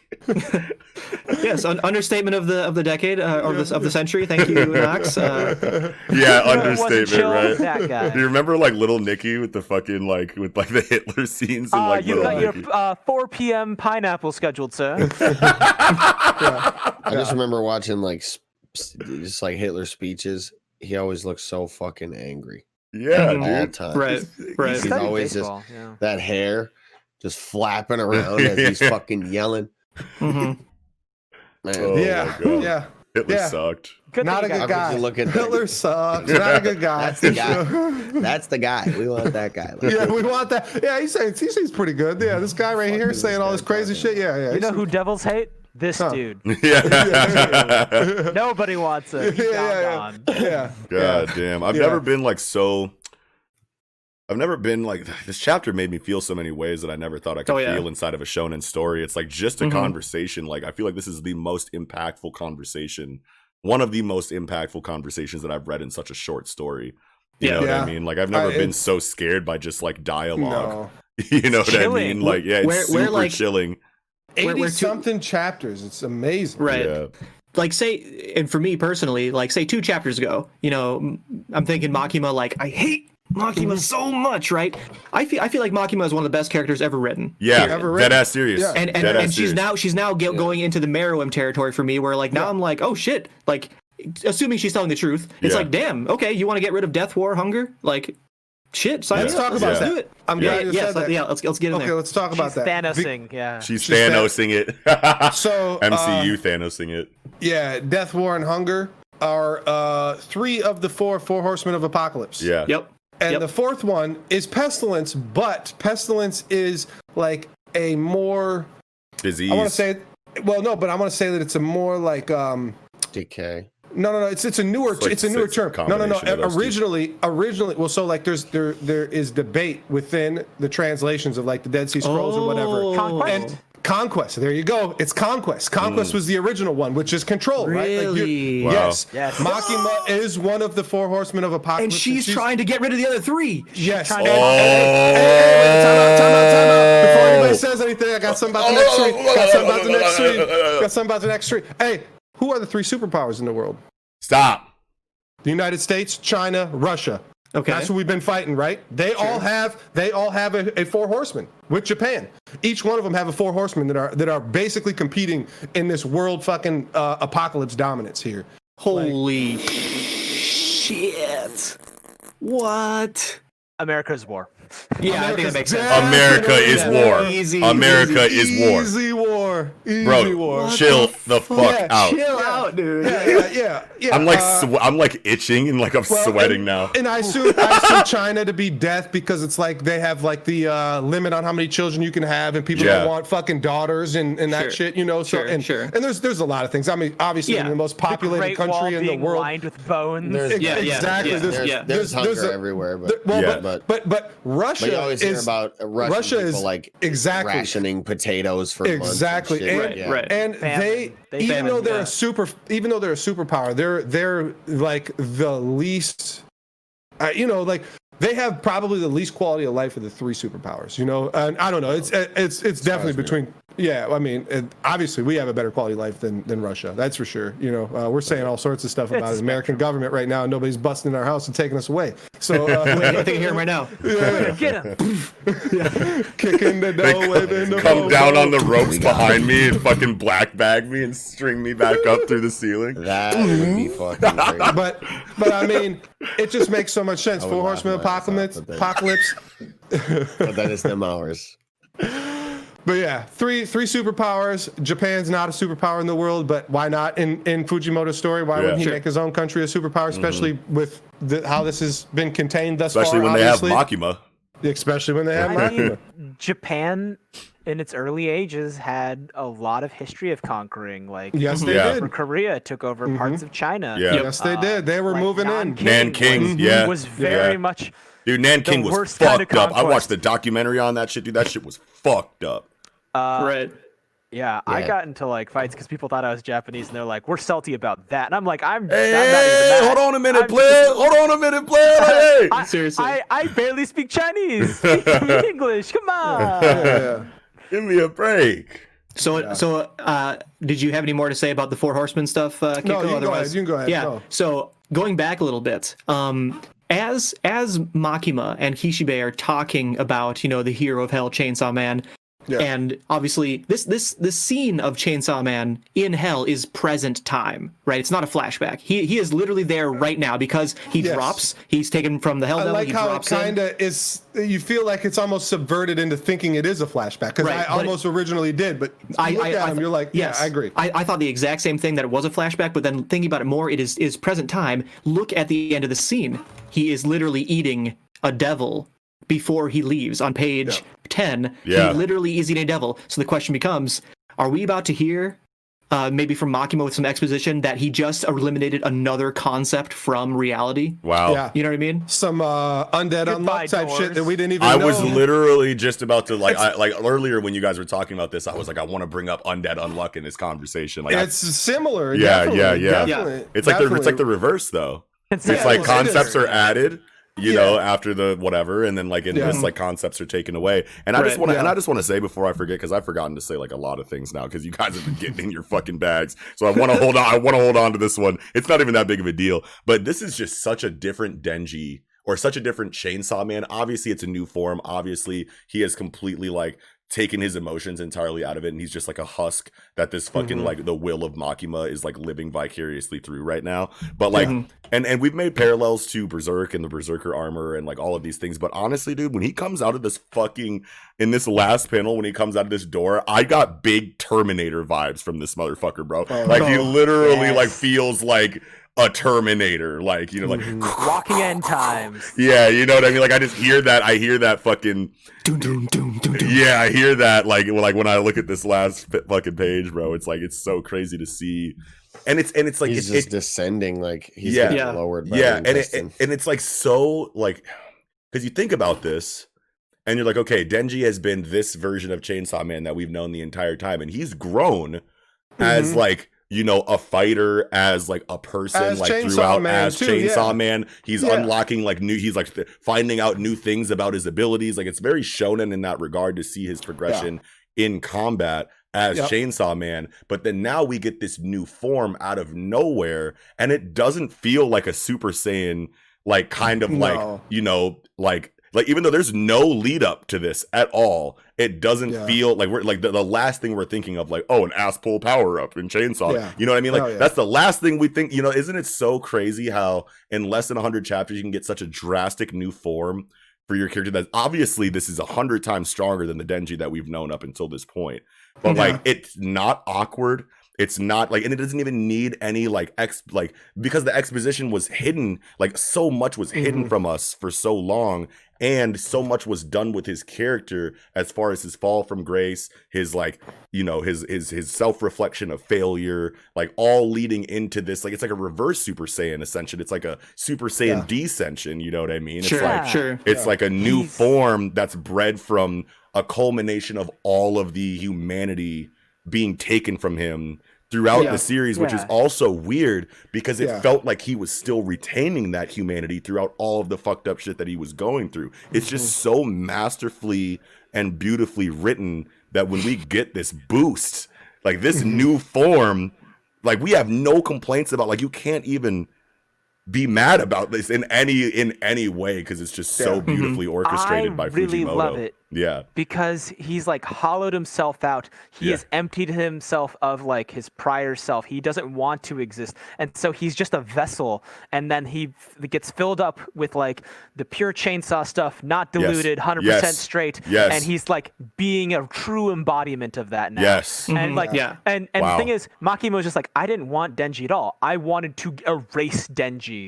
Break Denji until he was nothing. So that we could have this. But pure Chainsaw Man that I admire, the one that I knew that they could be. Fuck this dude. filter of Denji. Oh my god. Just mentioning that, like brutal. Makima admires Chainsaw Man. It's just so funny because it's like for all these chapters, forever on the timeline, wherever you look, it's like Denji's the biggest simp. He's the worst MC. Simping all this and that. And Makima was the actual simp the whole time. Oh my god. It's just crazy, you know, because it's like, I mean, who knows if Makima's telling the truth? I mean, maybe the real simp was the friends we made along the way. You know, like, Makima's just having this like narrative moment. It's just like talking to like Chibi, and it's like, Denji merely adopted the simp. I was born in it, molded by it. I went the world with it. So I have a continuation of this what I was just saying before, that like Denji or Chainsaw Man or whatever you want to call him now, Chainsaw Man just ate a devil before he left Hell, right? I got reminded, like, look at the arm he's holding. He's eating this arm. It's got 4 fingers. The Hell Devil had 4 fingers. Oh my goodness gracious! No, in its Hell Devil form that we saw that was spawned. Devil form, Devil form had like 6 fingers. Or sorry, 4 fingers. Oh, you're right. So I'm wondering, did he just kill the Hell Devil? I mean, he went through the door. That's crazy. He broke through the door. He forcibly broke through it. It's blood and guts coming out. You know. So there's no more hell. Well, would that be nuts, right? Like. See, but this was in hell. This is him eating it in hell, though. This isn't out of the. So that's why he jumped back out, because he ate the Hell Devil, and there's no more hell, and the door closes forever. He cuts out of the door. He busts out of the door. But before that, presumably he ate a devil, and of course we don't know. Just because we see an arm with 4 fingers doesn't mean it has to be the. Oh, right. It's very coincidental to me that you're right. And it's very obviously 4 fingers. It's like that's right in your face. They make sure you see all 4 of those fingers. Like he could have drawn it like this. He definitely. It does feel like it's being shown on purpose. So I really hope that means the barrier between worlds is broken, and it's like, welcome to the next stage of the apocalypse, kids. Oh my god! But the series has thrown me so many times. Like, what if we get a Rapture arc? Like, I'm like, I have no idea what's going on. Yeah. Mellow, I love that, because if you imagine like hell, right, as a concept, what does it mean for hell to be a thing? It means hell is a different place than our reality, right? Yeah. Place And so for bad if you got things, yeah, now if they're if here. if you got rid of hell, perhaps what you got rid of is the boundary, as you're saying, between Yeah. hell and the real world. And now Yes. there's just one world, our world, the only world, and all the, it's like all the devils Well, come there could bursting still out be of a the heaven. devils, it's like There right? could still be a the heaven. festival in Berserk, and all the apostles are here now. You know what I mean? Right. Like, So like Yeah. so it's split into so like if it's heaven, earth, hell, mhm, and you just combined earth and hell, mhm. then that almost like guarantees that we're going to see intervention from the other dimension that's still there. Right? if that exists. possible. If that I think it's exists, gonna yeah. explode in hybrids. Like all these devils that are like weaker, they're like, no, No, we need to survive. link Let's with find a people. host. Yeah, let's find a host. Link Oh build, my man, god. Link build. Yeah. Let's go. Hybrid war, devil hybrid war. They're Oh gonna find my a god. contract. It's a Yeah, contract yeah, it's a with the contract. hybrid, Yeah. not a Will host. the yeah. old Yes. rules apply when it's fused? When the Yeah. worlds are fused, will Makima's powers interact differently? I don't know. Ooh. I think that Makima can't control hybrids. I still think that. Do you still think that, even based on what based you got on today? because based on two beings, you have to control both beings. I think, and I think she Oh, can okay. control. I think she does 100% consider herself above Katana Man, Retsei, and Quan Chi. And Quan Chi, out of the three, would be the only one that you could say maybe she doesn't feel like she's above her in hand-to-hand combat, right? So just one tiny aspect subconsciously in Makima's mind allows her to not control. Like even if Makima doesn't even realize it, which as a control devil, who knows like how much like mental power she has over her own brain, but or whatever, whatever she thinks with as a devil. Who knows? Yeah. Strength of her But, belief, yeah. The strength of her belief. But yeah, I still think that because I think Makima can't control those devils that were all hybrid, because I feel like hybrids are still the devils that are able to become a hybrid, I think are special. I still think they're special, and I think that they are all kind of hero devils in their own right. Maybe not the hero devil, but since like you look at the weapons, right? Like katana, fucking crossbow, Bow and arrow or crossbow or whatever it is, yeah, exactly. Like weapons that heroes would have used, in whatever it may be. But it just felt like Makima couldn't overcome their devils no matter what, so she just got rid of them. You know, like that. Sure. I don't think she could control any of them, because we could still say she has a mana pool, and that's why she didn't want to control them. But it's just like, if she doesn't have a mana pool, like, why not control Kishibe in this situation? Why not control other hybrids? Even if they don't serve a direct goal in your big plan, control them and just tell them to go take a break for the rest of the time and don't bother you ever again, right? Like, Yeah. exactly. I think building off that, all the weapon devils, what do heroes wield? So Weapons. maybe Yeah, exactly. it's like, and then maybe the part that she can't control is that these people are heroes, not to everyone, but to their specific groups. So the Katana Yeah. Devil, he was kind of like the anti-hero kind of vibe, and he was just like, yeah, I'm a hero to my specific group of people. And like the Bomb Devil, she kind of had like that She had Russia. rogue villain heroine like heel face switch vibe. And so they were probably a hero to think. They were a hero to Typhoon, at least. Like, Yeah, she was, yeah. Or they, yeah. and Makima did not like her at all. Probably because she couldn't control her at all. Yeah. Wow. I think so. I still kind of like, I just wish I knew what the 4 options other than death were for the human. That's Yeah. what I'm saying. Like, that's why Right. it made sense for me to say heaven, hell, purgatory, and reincarnation. Yeah, Those are the four that just pop into your mind. Like throughout, for sure, for sure. like, But see, and it's like, if hell as a concept has been erased, does it mean that it's not possible? Just because, God, I guess you're Just right. because the name is erased from history, does that mean the thing actually goes away or something? or is it just people's memory of it? But I was still like, thinking, like, does it eat? Even if like the chainsaw devil eats hell, does it just mean like humans don't go there anymore and humans don't know about it? But that's not correct, because Makima says that even she's forgetting this, and as for some reason, as a control even devil, necessarily think- she can remember what other devils can't. That's something that's That's something questionable. I that think- we should. I- Hold on, I Eagle, think it's Eagle coming though, out. Eagle though, Yes. Eagle though, Eagle's trying to Yeah, say you had something. a thought. Yeah, what's going I on? still think you're like inside the box of like post-death things here. Like, these concepts are things that we're not even like conceiving right now. Like, at the end of your lifespan, you ascend into a fucking fourth dimensional being and fucking glide across the fucking galaxies on a fucking time boat or whatever the fuck. Yeah. You know, it's Silver Surfer. Reincarnation happens after you die. Yeah. You know, you go to hell after you die if you believe in that. And after you die if you believe in that. That's all post-death.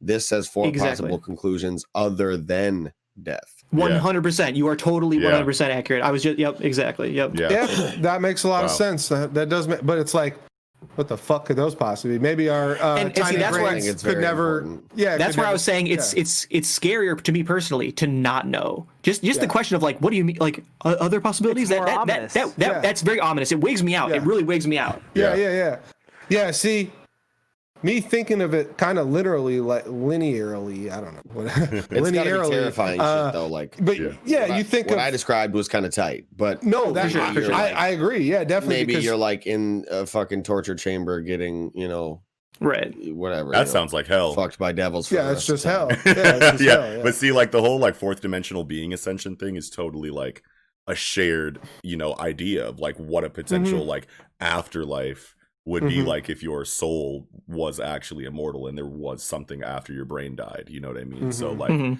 so that could definitely be one of the alternatives to death. Optimistic for sure. Yeah, that's super. I mean, but at the same time, but at the same time, is it optimistic though? Because no matter how tight the afterlife is, eternity is a scary amount of time. I don't give a fuck how tight heaven is. I got to be there for the rest of time. Like, what does that even mean? So like, I'm in paradise. But 999 billion years in paradise, and I'm not even 1% finished. That's fucked up to think about. Yeah. You know what I mean? Like, for sure. Yeah. It's all hard to say because it's just like, I mean, infinity and eternity are some of the scariest concepts. Like, sure. Do we know what Makima's name like means? I don't know. Never looked it up. Because I just popped it up and I've never seen anybody say anything about what it means. I feel like we would have if it was something big, but maybe you got something. Yeah, what are you feeling? I Googled it and it didn't give me a Japanese thing. It gave me Maxima, like with an X. And it means the highest amount of a variable quality. Wow. And so like she might be like, I am overwhelming. I am the highest amount of a variable, like how she measures other people. Yeah. But I think that the way she's saying, like, touching on how she forgets some things, points to just how fucking old she is. She is conscious. I definitely believe in that theory. Yes, I love 100%. That. Now that you say that, for sure. Yes, she's one of the four horsemen. Definitely. And see, like, here's the thing. Even though she's like approaching like a level right now, like Nick was saying, where like you're almost starting to agree with her motives. You know what I mean? Which is amazing for her. Yeah, character. That's what you want with the villain. Yeah. Like if and that's kind of like what I was like, like listing off like in my like. Goated, villain assessment that villain I kind of criteria, on Twitter and whatnot. And I'm not saying that that's necessary for a villain to be incredible, but just like that's like that. It's that's tight. That's like my personal metric of like what I feel like adds like depth and like more. If you're pouring the Henny, something's going right. In your story, right? Like if you're like, hold on, this motherfucker kind of making sense. You know what I'm saying? Like, so if it's like that, then that's always good for me personally and for us, obviously, since we're all in agreement there. But there's something that she's talking about right now where even though we are kind of starting to agree with her, like eradicating death is not a good thing. You know what I mean? It's not a good thing. If you take death away and no one can die, this planet is a finite space. But if you add unlimited lives to it, what kind of quality of life is that going to be 1,000 years from now when the world is already overpopulated? Densely overpopulated in some areas right now, you know what I mean? Right. So, or does it imply something even more sinister that like death implies life? So if you maybe killing death also prevents children from being born or something, right? Oh like my God. So it's just everyone that's here is just like here forever. It's just the cycle of life, and that's friends. It. Yeah, because that's the apocalypse, right? Like the world would end, and I think each one of these four horsemen. Makima has her own version of the apocalypse that she wants to enact, and each one of these war, death, famine, each want to enact their own, or hunger, whatever we use is famine. Famine and hunger, basically. Same thing.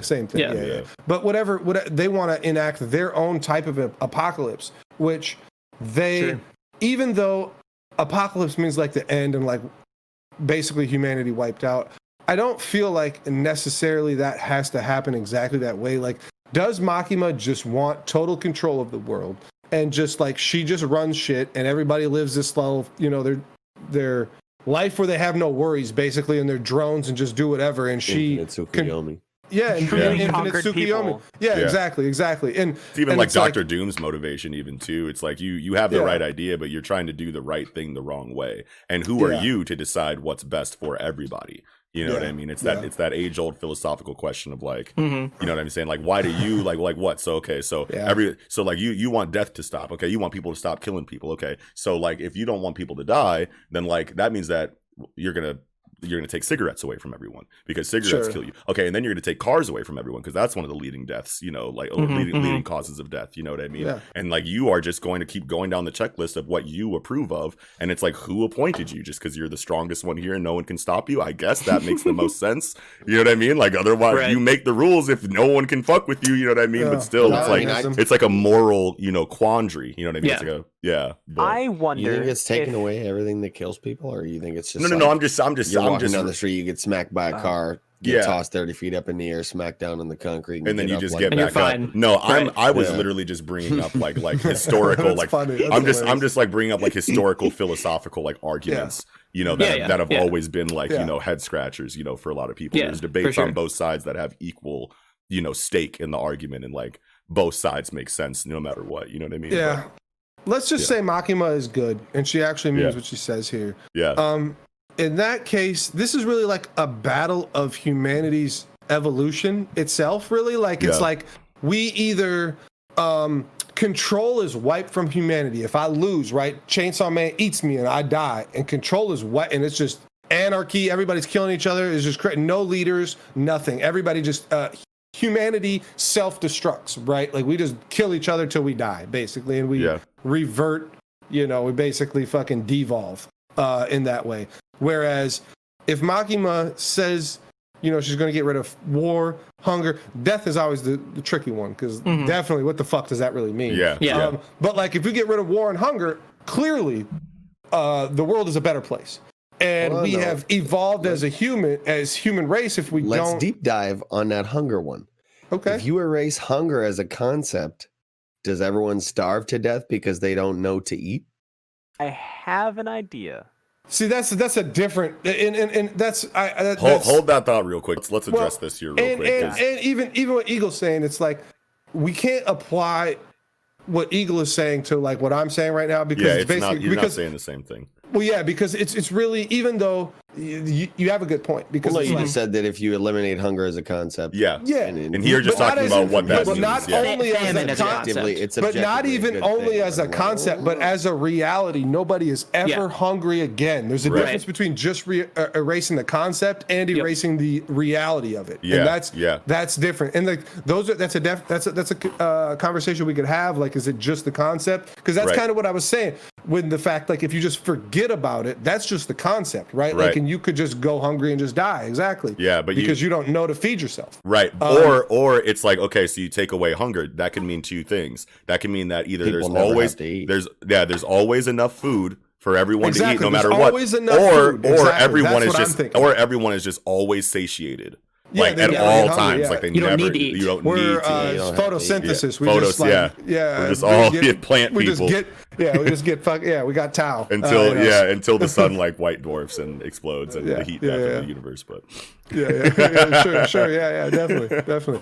But that's kind of the question, because I believe my first theory of the Four Horsemen thing. But if she is telling the truth, this is the case, like, man, it makes those are two vastly different stories. Like, those directions go in two vastly different directions, and like to think of somebody who is doing all this shitty stuff for in the entirety of the story to say, I'm all doing this for the greater good, which isn't like a new concept. Like, we've heard this before, but like to this degree, it seems so unlikely to me that I don't really believe it to be the case. But that would also be awesome for me to think like, no, Makima's lying. This is no. And then it actually become true. And I'm like, well, where does my story go from here? Because like I feel like I have the story kind of. I mean, obviously I don't know the ending or anything, but like I have a pathing wrapped up in my mind. If she is one of the four horsemen, like we basically she's using fucking Chainsaw Man to go fight the other superpowers in the world. Like that gives us more chapters and But Fujimoto's also the kind of storyteller to where like you could get a very satisfying ending with so many plot threads still open and so much more questions unanswered. Maybe even coming out with more questions than you had before the ending. And we would still just have to deal with it, or there might be a sequel. Who knows? I doubt it, but like I could definitely see this ending with so many questions left unanswered and just left up to us to decide how we feel about it and what those answers mean. But Mello, you had a point though. Hey, way. So if they get rid of war, get rid of famine, get rid of death, I imagine her saying all these words, they are true, but I am interpreting it in the worst possible way.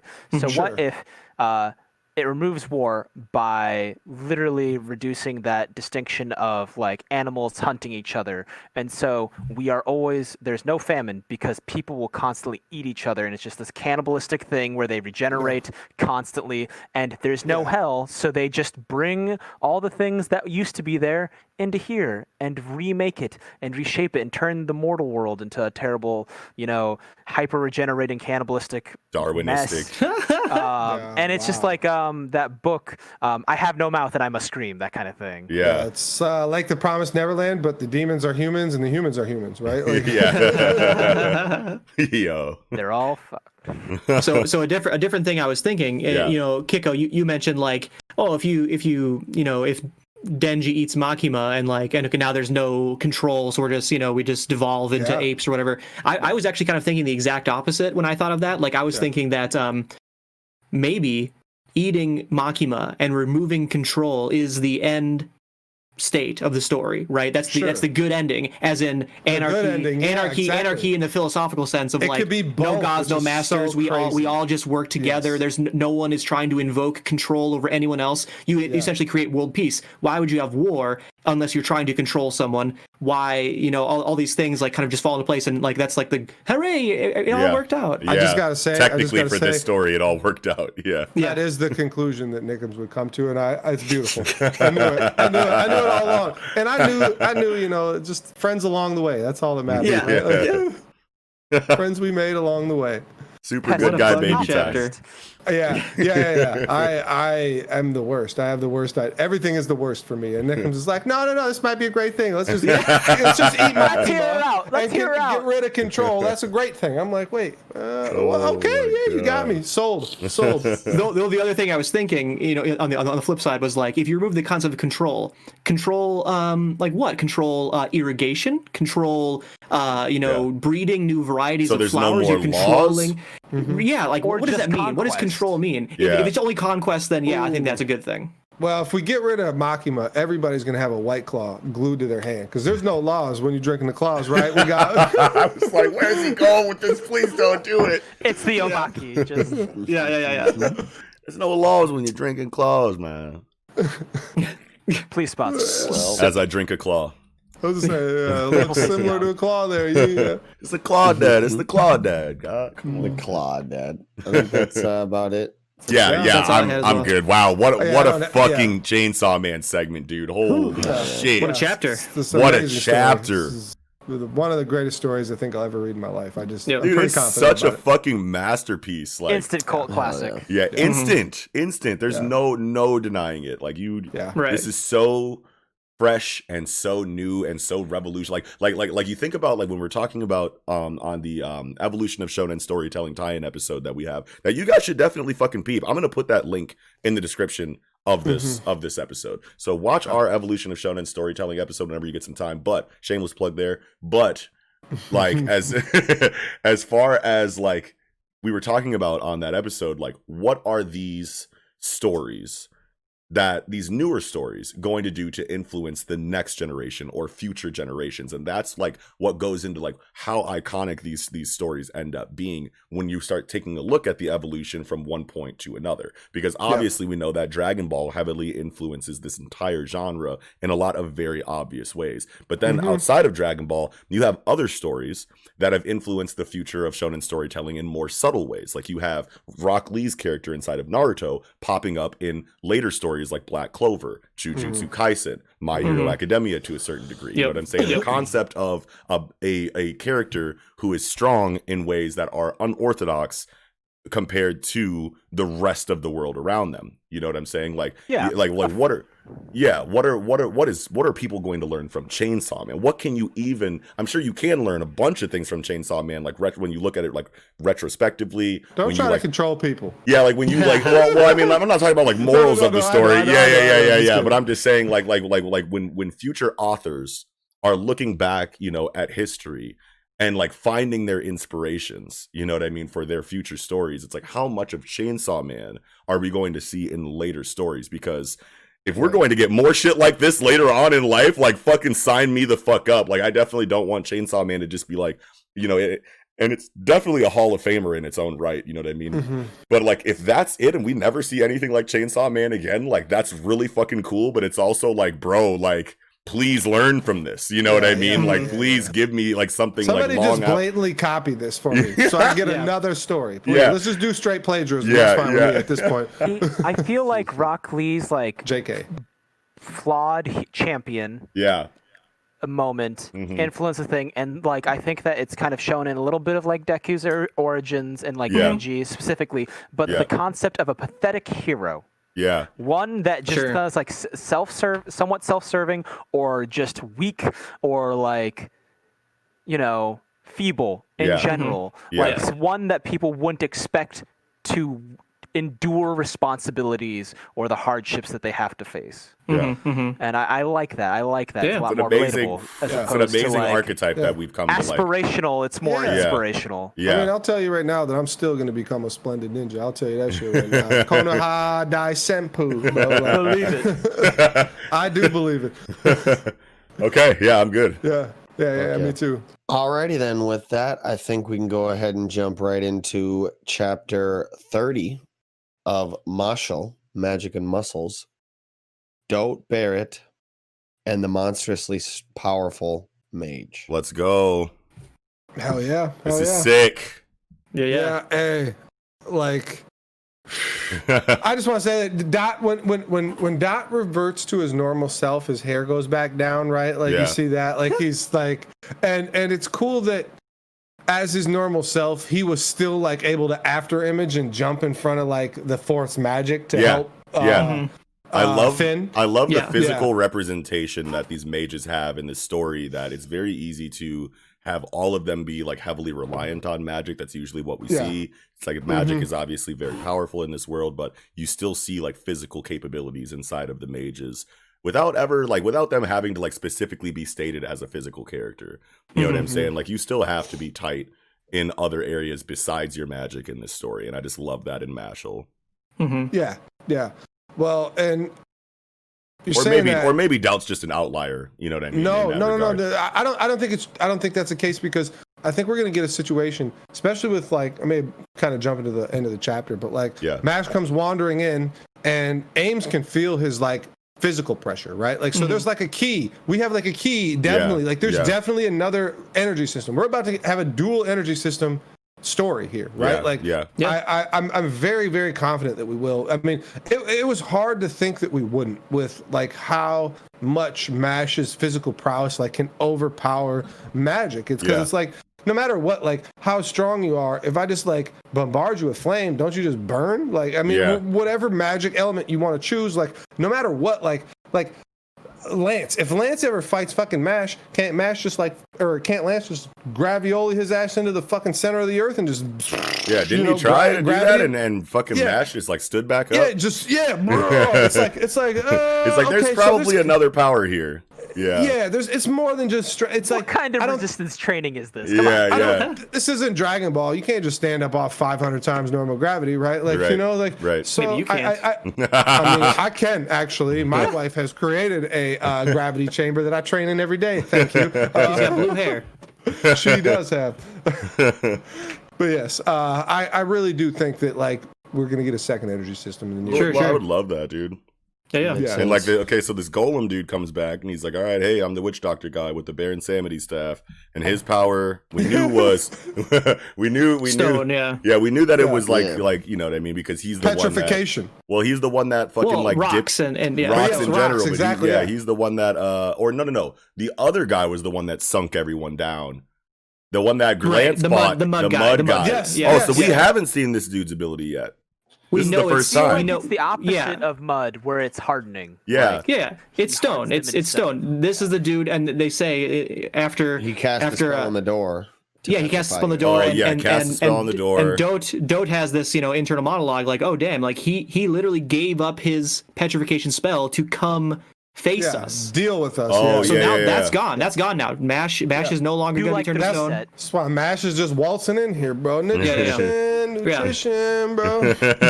Like that's hilarious, bro. Like, Dude, I was dying. I was so hype dying. in this chapter when the witch doctor dude comes back and he conjures all of the fucking golem hands out of rock. Bro, That's an Mahayana amazing prison or whatever panel. it's called Yeah. nowadays. Yeah, You know? that's an amazing panel, first of all. But when he gets rocked in the next page, I was like, Yeah. Finn activated, and like I totally Yeah, thought, I like, thought so, too. yeah. But then Yeah, it's me like, too. but then no, it's Rain. You know what I mean? And that's hype, and that's cool too. I still think that like we could see Finn do something in this arc, but I feel like the introduction of Rain, either could go, Finn, you don't have to do anything this arc, and we'll get you another arc. Or because we want to show that would be the so prowess dumb. of his brothers, that would be dumb. Or Rain gets fucked up, and that activates Finn for real. maybe. Yeah, For sure. Yeah, or Rain is ashamed of Finn and shit talks the fuck out of him, Oh, and no. he uses that as a catalyst to, it's Sure. his. But Maybe- so go ahead. Maybe Mashle will like, hey, don't talk shit about my friends. Yeah. I don't care how strong you are, if how many holy sword magics you got. Let's fight. Let's do this. Oh, and then that Yeah. brings it Like- out of Finn, just like it brought it out of Doubt. Yeah. Sure. Speaking of doubt, I love his interaction with the girl. He's like, Yeah. psych, I don't like truly completely smack down girls. Ladies, I yeah. still do Yeah. that. And it's because I still do that like chivalrous kind Yeah. of stuff. Yeah. And like it's a she great was mad idea. earlier. It's like, Yeah. hey, treat me like a girl. What the fuck? It's Yeah, like, yeah. hey, here you go. It's just, Boom. it's just a great. I mean, it just works well with what the author's doing, right? Like the author.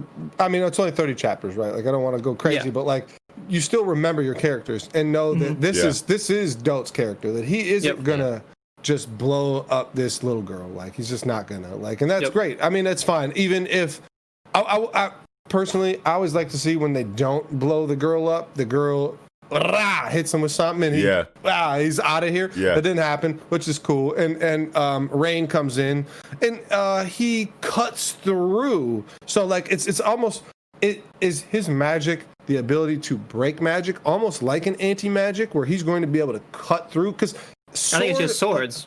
I know, but see, that's so easy to say, like it's just swords. But no, the fourth Fang says he totally broke through my magic. Like he and it was surprising, like he wasn't supposed to in some way. Sure. Which definitely could just be like, you're stronger than me. Sure. it That's could what I definitely took be that.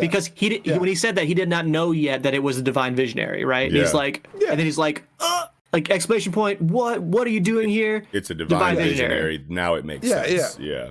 That's why I go with Holy Sword, because like it's divine, there's the holy, and then like magic is about like the manifestation of your imagination and like how thing. And he has a very clear vision of what he wants. Yeah, but the divine visionary is just a title. Like anyone can be the divine visionary. So that and That's true, maybe too. there could be some sort of ritual that we don't know about that like imparts divinity onto you if you had this. But like I think it's just a title, honestly. Well, but here's why I say that his magic is more than just sword magic, because he hits this fourth fucking Fang right in the stomach with a sword, big ass sword, and he doesn't die or get like that. He coughs up some blood, and then he hits him with fucking 50 swords out of the top. It's like Sure. That's you should die from that, right? Like Yeah. I feel like and sure you can always just chalk it up to shonen manga and nobody dies or whatever. Or like, he just didn't like use lethal force. Like even How though precise is he? Yeah, lethal force, but it's just like It's like rain down 30 Yeah, the swords on durability. him. It's like Right. how do Yeah. you? Well, there's that too. Did he? he Maybe has coat control himself? of them. It's not like Well, he did like he- lets them go and then they just act on their own and just puncture him at whatever rate and strength that but they it's want like, to. He's still in I don't control know, of the pressure. But if you get hit with 30 swords, it's like if you get hit with 30 swords, you just get hit with 30 swords. Like I don't know. To me, it's the like, difference I of like can't- me I stabbing can't- you a little bit and me stabbing you a lot of bit.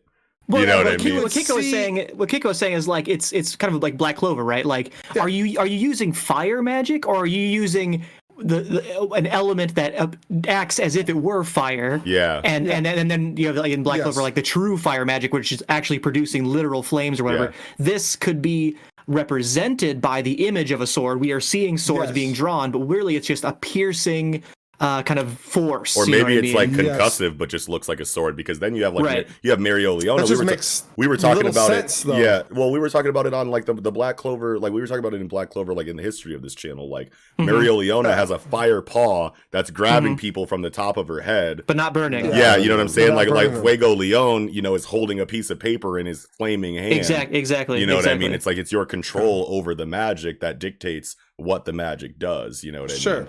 And there's Certainly, it's hilarious. It's hilarious that. Sorry to cut in again, or whatever, but No, like, go ahead. it's hilarious that Rain literally like hits him with like 30 swords or whatever, and he's like, they're still talking like, "Oh, I'm sorry, like, don't hurt me anymore." And then he really beats the shit out of him by just kicking him. Yeah. Bro, tell me, I felt like I was Dio's dog or Jonathan's dog getting kicked by Dio, bro. Danny. I was like, whoa, he's kicking the shit out and then stomping him at the end. I'm like, bro, I'm fucking with some Rain, bro. Like I like Dude, I seeing love people Rain. get kicked and Rain is stomped. tight. I like seeing people get kicked and stomped and saying like your words don't mean a goddamn thing. Only your actions is the only thing we're looking at, and your actions have been shitty. So I'm about to stomp the fuck out of you. And it's Yeah. yes, Dig I the like righteous fury. Yeah, hell yeah. definitely. So this girl says, "Guess I'm transferring to Adler." That's right? hilarious. So that's funny, but also it's like obviously this Magia Lupus group, we have no idea why these fangs are like actually working for. Is it out of fear? Yeah. Is it out of like You're right. comfortability inside of this thing? So like their loyalties are ambiguous. yeah, right their now. loyalties are ambiguous. Social So contract. yeah, so if you can if you can really switch schools, right? I can totally see after Doubt like puts the fear of God in this chick. You know what I mean? And like she has a style of magic that makes sense to be on a protagonist team. Like wind magic is totally like main character squad style magic. Yeah. Oh, you yeah, know what for I mean? sure. So like I'm just thinking of like what like, and obviously if the leader of Magia Lupus is like a dick and fucking like these people don't actually like him and they're just rolling with him because of comfortability or because of fear or whatever, they beat this dude. And then like all of his fangs are, you know, just, you know, like, okay, well, what do we do now? Let's go join like Mash's like crew.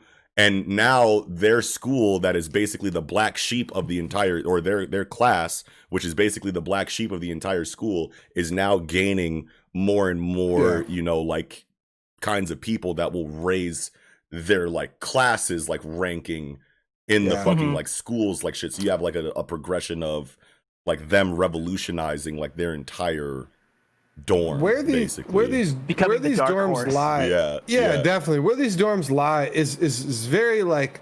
So we got Magia Lupus that has been touted as clearly the best, like far and away, not close the best, right? Like, well, they're not a Magia school. They are a secret They're a organization dorm. within the school Lang. Yeah. Oh yeah, Lang within the Lang dorm. And Yeah, he yeah. even It's like- says it's not what Yeah. you think. I had no choice. So they're here. But still, They have don't all wanna of be the here. coins. They have all the coins other than Mash's coin, right? Like They're, that was the only they're one the who didn't have- Slytherin. They're the ambitious school. It's like Yeah. a gang within the schoolhouse. yeah, it's a gang Yeah, within exactly. the dorm. Yeah. Magia Lupus is a gang within the dorm. Yeah, but And, so like- the dorm Lang, like the Lang dorm being that advanced when Rain is from Adler still feels off to me. I hope we can like why do they only have one coin if Rain, the Divine Visionary, are they saying like he's like already a graduated student and he doesn't count anymore? No, he's still in school. He's still in school. He's like a third year. So why don't they have more coins? Like, it just feel like if the Divine Visionary is in your school, he should have some coins. It's not the school. The dorms aren't collecting coins. People are collecting coins. Now, in the M.A.N.G.A Lupus as a group are collecting coins for the leader of the M.A.N.G.A Lupus, so he can become the Divine Visionary. Yeah. Yeah. But a person becomes the Divine Visionary. Yeah, but whoever. Does that mean he can't collect them because he already is a Divine Visionary? That might actually be the case. We've not heard anything about that, but he turns them in, and now they don't have as many as a dorm anymore. Say. Okay, that would make all the sense in the world. That's where I was getting to, because it's just like, it doesn't make sense that the strongest mage basically is in your dorm, and yet the only coin that you possess is Mash's. Like, that didn't sit well with me. So that makes me feel that makes me feel a lot better. But also what you mentioned about the leader of M.A.N.G.A Lupus here, M.A.N.G.A Lupus, whatever, or Lang, or whatever we want to, because we know now that Abyss Razor is not Innocent Zero, and that's what we thought initially, because we thought Abyss Razor didn't have magic, because he said, you're like me. But he meant in a more like in an outcast kind of way. Yeah, societal way. Like we're both outcasts, exactly. But Mash has no magic. Abyss Razor clearly had a magic that he was using. So, like, he's not Innocent Zero, right? And so, is Innocent Zero number one? Or Rain says Innocent Zero's agents are around here concealing their energy. Which, do we have a Zetsu situation too, where it's like, okay, you can conceal your mana, which obviously I would love that. But also on top of that, is number one, is M.A.N.G.A Lupus have nothing to do, not nothing to do, but like, are they not close with Innocent Zero? Like, are they not like, right? Does Innocent Zero care about M.A.N.G.A Lupus, or is he using them, or is the do they even interact at all? Is there any interact at all? Exactly. Is there like a subordinate relationship where M.A.N.G.A Lupus works for Innocent Zero? That's, are they working directly as peers? Like, we don't know any of these answers yet. I feel like the leader of M.A.N.G.A Lupus is like the guy who receives the letter in the mail, like the VHS in the mail, and he's like, all right, I know my next assignment. I don't know anything else. Oh, sure. Could be Baroque Works type shit, right? You know? Yeah. I feel like M.A.N.G.A Lupus honestly is it appears like a big bad, but it's actually like a super, like, Don Krieg pirates, you know what I mean? Like super early, like total trash in the grand scheme of things. Small concentrated gang. Yeah. Exactly. Very proactive, but they're the low level hustler. Yeah. They're the low level hustler. Yeah. Right. Though they might, and that way, I feel like if anything, they're like, given some minor guidance or maybe some tips or even magic from the Innocent Zero or whatever. Unless Innocent Zero is like, as we were saying before, like no magic group or whatever kind of thing. Yeah.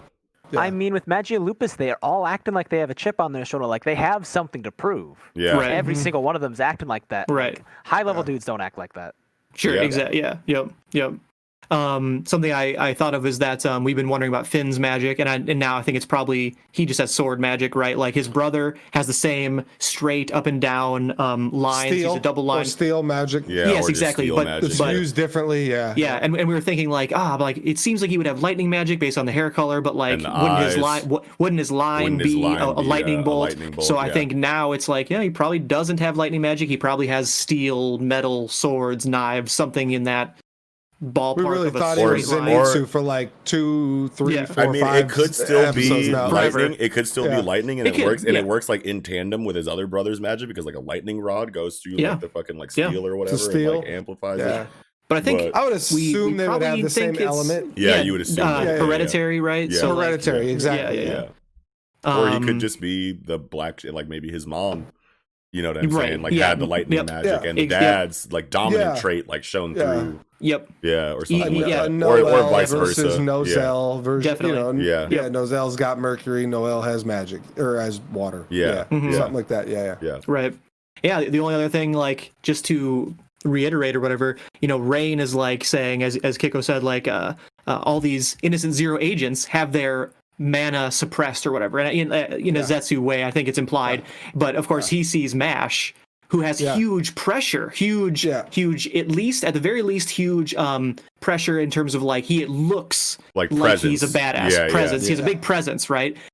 Now that could also be a key, but he is mistaken. Like he has no magic. I can't sense any magic from him. He must be an agent of Innocent Zero because he's suppressing his magic, but really he's not suppressing. He just doesn't have any, right? So like, I love this like kind of accidental fight that's gonna happen or whatever. Yeah, it's gonna be great. Cool. Like I Who are you working for? What are you talking about? Do you think that like this will be like Mash's first like real L? Or a tie, or like a real draw. This will be a great test of how strong is the Divine Visionary, right? In the grand scheme of the world. Headmaster's spell and shit. So it's like what? But was that headmaster like really going all out? Yeah, I don't think he was really trying too hard. I think Like, that was maybe just he's like, okay, testing him, if you get through this, then like you're tight. You know, like you're definitely worth being here type shit. Like that wasn't like But I think he was implying like, if you don't, it's curtains. Yeah. This is. But he might have just been trying to fuck with him. You know what I mean? Like Or mental. just get him to be probably like, wouldn't hey, have really be killed him. serious. You know? Yeah. I'll tell you right now, Mash is punching them swords and breaking the shit out of them swords. Like, there's no way, like it's definitely gonna be like, it feels like a draw to me, like just a stalemate, and they're gonna be, come to an understanding, and be like, What are you doing here? Finn's my boy. Why, like I'm running with Finn, bro. Like, calm down. Huge potential for so next in the chapter. first place, why we didn't have to fight? Like, if you just told me what was going on. Yep. Yeah, especially with Mash. Like Mash, it's like all you got to do is like say a few words to him, and he's like, "All right, cool, then fuck it," But like, he's kind of obtuse, so like he might not give like exactly right. satisfactory answers. Yeah. At the same time, too, he can't be very far from where Dote and Finn are at. Because he just walked away from them down this corridor, and then on the next page. Right. I guess there is that black panel signifying that some time has passed, but That's true. Yeah, for sure. But certainly, like, he was just with other students, from, he must know his younger brother's an Adler or whatever, so, and there's Adler students. He must at least entertain the possibility that Mash also could be an Adler, and he's just a student with the gang, right? Yeah, so. Well, something that lends to that, too, is that they're wearing the same cloak with the Adler logo on the back of it, So. Yes. Definitely. They should recognize that for sure. M.A.N.G.A. logo, or not the M.A.N.G.A., but the Adler wear the white cloak. Right. Yep. And the well, it's still a black cloak, but as a bird on the back. Orca. The orcas wear the purple, don't they? Yeah. No, we're just thinking of Black Clover. Oh. Red. Yeah, it's a bird. What are you talking about? On the back of their cloaks. Adler's an eagle. Adler's an eagle. Yeah, with the black cloak. Yeah. Okay. Yep. Yeah. It's very debatable that cream puffs are nutrition. Like, I just gotta say that. Like, It's calories, baby. Yeah. Sure. Yeah. Calories is a more appropriate term than nutrition. Yeah. Burns calories just like clenching his stomach. Yeah, he just like exists. Like he's just like invisible calorie chair burning squats. Yeah. Right. Well, that's all I had for this chapter. I'm good. I thought he was singing the getting nutrition part. I even though there's no like musical notes, like I just pictured in my head is getting nutrition. Nutrition. Like, that's what I thought too. Like, I was like, oh wait, no, there's no musical notes. Yeah. In my tummy. I fucking sing when I'm like getting a little food. I'm like, dude, when I'm eating some good ass food, I sing my ass off while I'm eating. I'm dancing, bro. I'm hitting all kinds of moves. When I eat good ass food, I definitely dance. You gotta bust a move, bro. Yeah. Here, catfish. You gotta hit him with oh my god. Looking at myself in my reflection, like it's gotta escape your body somehow. Just all that sense, you know what I'm saying? Yeah. Anyways, that's it. Yeah, that's all I got. With that, then we can go ahead and move right into chapter 264 of Black Clover, Stirrings of the Strongest. I like this chapter a lot. Yeah, it was a good chapter. Yeah, I actually, got a little bit of a little goosebumps, a little something, when Belle's like, can you just when shut Belle the is fuck turning up? the fuck up, bro, I was like, I'm compounding my mana, right? Like I'm compiling mana. Just like y'all are being kind of loud. Like, this takes a little bit of concentration. Y'all are bickering like idiots. That gave me a little goosebumps. I was like, this is a pretty good chapter overall. Maybe I don't want to talk about the end yet. We'll get to the end. How about I'll go towards the beginning and say, with Noct saying I only got X amount of people to bring with, like I felt like it's got to be obviously because of the chapter, and it's got to be Jack because he's been talking shit. Yeah. And it just fits, of course. But like I still think like Nozel and like Charlotte and like Fuego Leon all gotta go, right? Like those three gotta go too. And no, then because I feel like I feel like Noct is resembling. I feel like Noct, regardless of like him saying I only want to bring people that are going to be effective, I feel like he's still only going to bring people that he likes, because he says to Yuno like, I don't hate people like you. Yeah, so exactly. Like you're gonna come with me, and like everyone that he deems worthy, regardless of their capabilities, is going to go with him, and he's going to tell Jack, sorry, you remind me too much of Yami, I'm not bringing you with me. And then Jack's gonna be like, the fuck you say, bro? Well, I'm going anyway. And then he's gonna be a liability in the upcoming conflict that you know that they need to like that's gonna bring stakes to the situation. He's gonna be a linchpin. Well, sure. But I feel like maybe eventually, but at first I feel like he's definitely going to be rushing in with no plan. And that's going to be a problem for the overall plan of the protagonist that is going to cause maybe like a hostage situation. Maybe like we have to divert resources to go help Jack because he's outside of the plan. Now our plan can't really come to fruition because we got to deal with this Jack situation. And now there's dire, you know, like you're like, oh, we might lose this because of Jack. You know what I mean? And then eventually Jack will turn up and do some tight shit. I would love Jack to just wild out and do whatever the fuck he wants and to fuck their plan up. Like it would actually like make good. It just makes sense. Like it won't be predictable. And I mean, obviously you can predict Jack to be like a loose cannon, but like for it to be detrimental to their plan overall, or that he wasn't even involved in the plan to begin with, and like you said, he's just going to go anyway and just I think it'd be funny if they leave him behind because he's not the kind of person Noct likes, and then he shows up like halfway through the battle and just like, you motherfuckers, I walked. Yeah. It just slices everything. Oh my god. Right. Or I hitchhiked my whole way here. Yeah.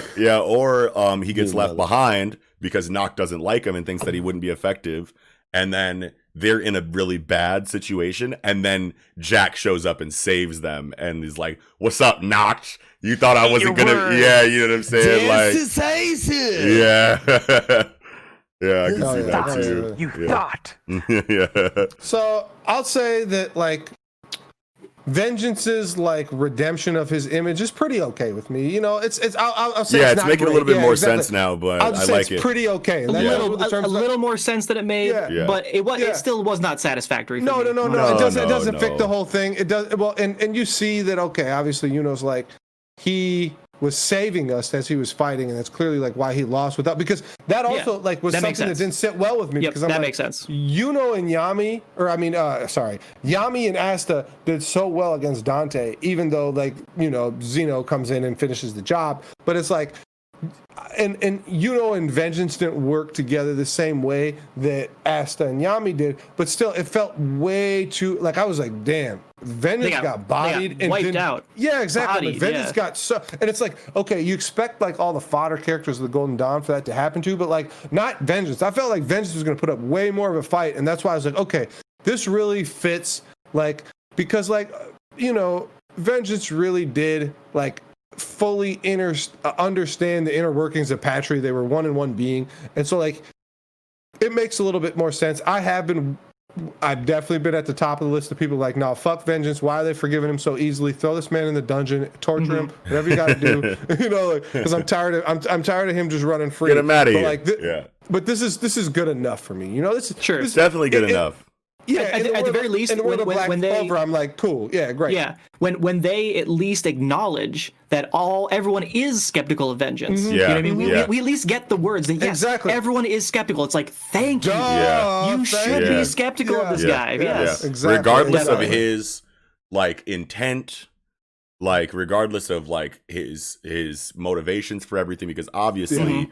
There's you don't know the whole story for anything. Definitely. And it's going to look a certain way on the surface, but the way it looks on the surface matters, and your actions, regardless of your intent, also matter.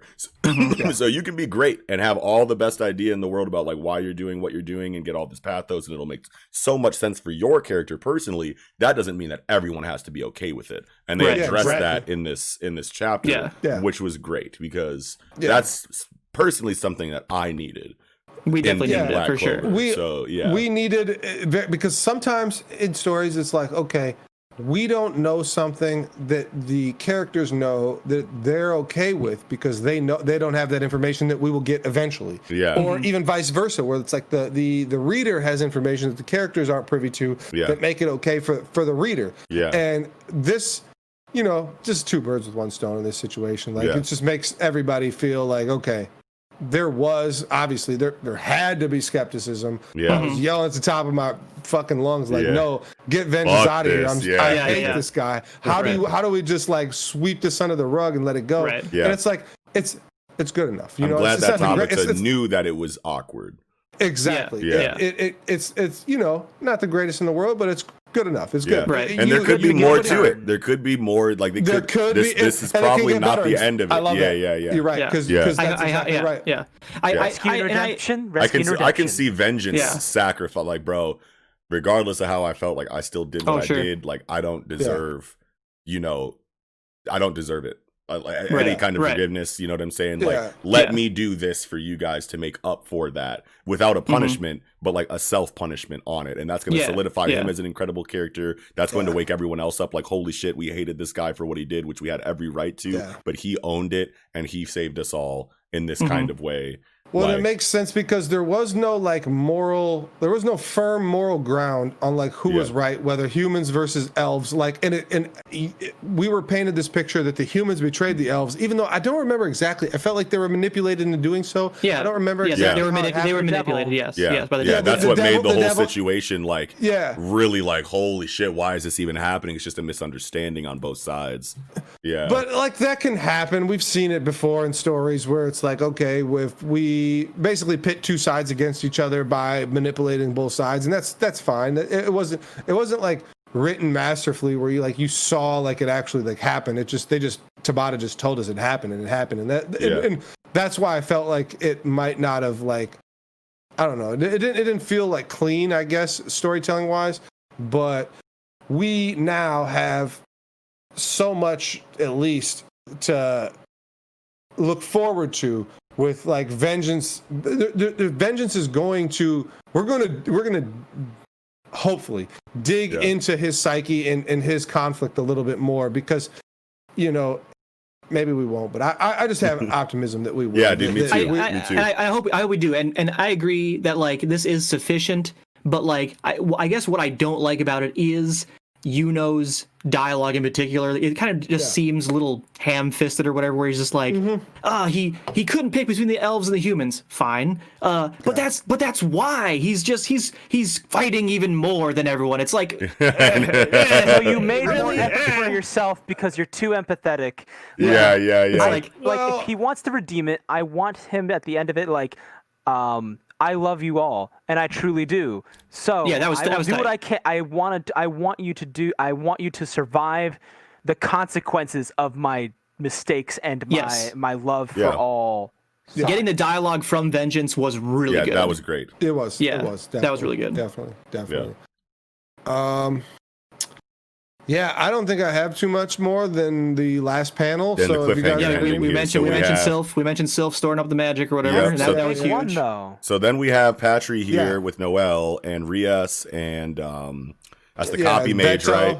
And Veto. Rias, Veto, and Fana. Wait, Veto. Yeah, that's Veto. That's Veto's reincarnation. Yeah. Oh, yeah. He's not hyping himself. I was like, what? These are the teenage versions. Yeah, that's right. Yeah, these are the teenage versions. So Veto, Fana, and Rias. Right. So we always knew that Beast magic guy. Yeah. Yes. Yeah. Mr. Despair. Yeah. I didn't recognize him either, but we always knew that because they were reincarnated during the elf, but they weren't able to like. Never died. Copy magic dude never died. Yeah, exactly. But he got his shit pushed in by Mereoleona, which is one of my favorite fights in the entire series.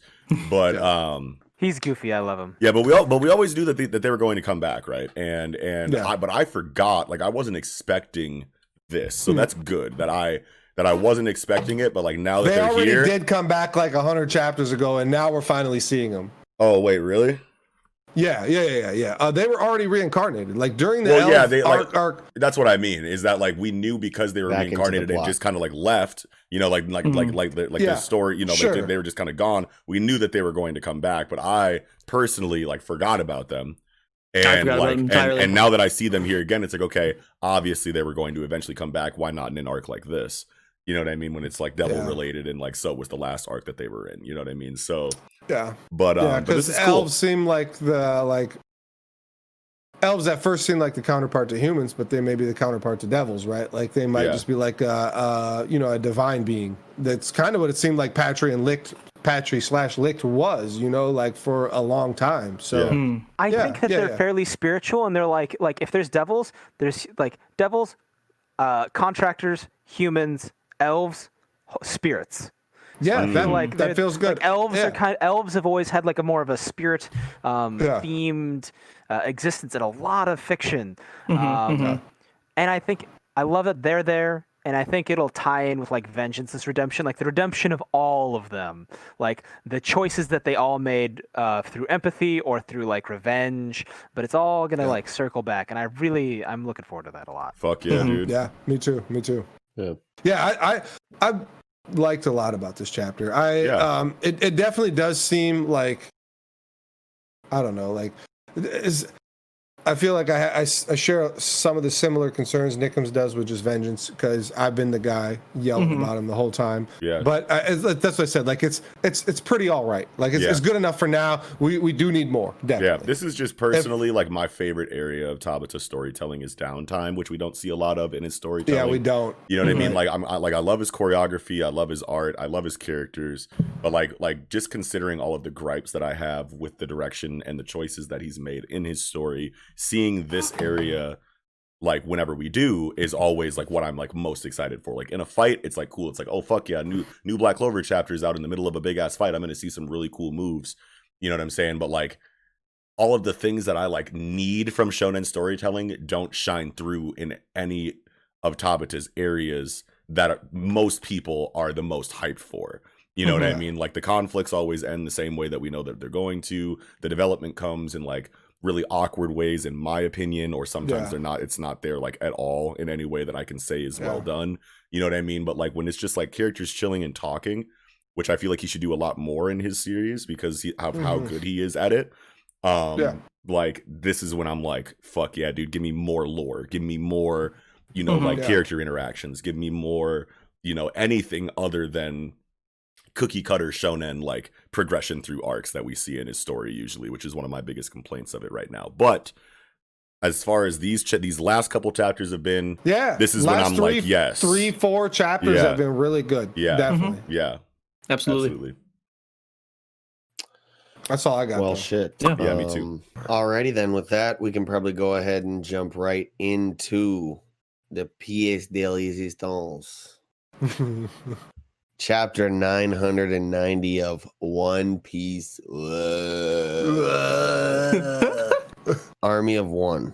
10 chapters away, you guys. Yeah. From the big 1K.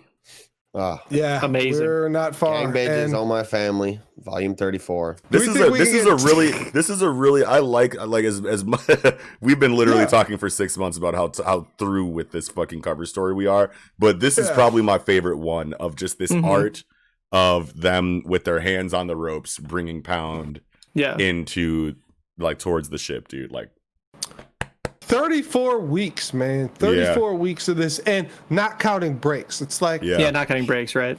It's like, man, I am ready to definitely. I'm just not counting breaks or like cover stories. Probably. Or I mean color spreads rather. Color spreads. Yeah, exactly. So exactly. It's been way more than 34 weeks of time. Yeah. It's been 50 weeks of time, roughly a year. I don't know. I just made that up, but it feels like at least a whole year of this, and I mean. Wrap something up on $9.99 and have like a new cover store on 1,000, like that'd be cool. But it's just like, I can't see this going 9 more chapters, right? Like we're done, right? Are we almost done? Oda can always go back to like the OG, cover spreads. Oh, just like a image of some cool scene or whatever. Yeah. But going into the chapter, I love how this starts with Sasaki breaking out of the restraints that Denjiro put him in. Yeah, Sasaki's cool. Yeah, Sasaki is cool, and his dialogue here is really cool because it's like, okay, so this is another motivation being fleshed out. This is another plot point that's going to be explored during this conflict. And Sasaki, this is, you know what I mean. And it's so cool how such a character that's like I'm not going to say that he seemed minor to me, but probably to a lot of people feels so minor.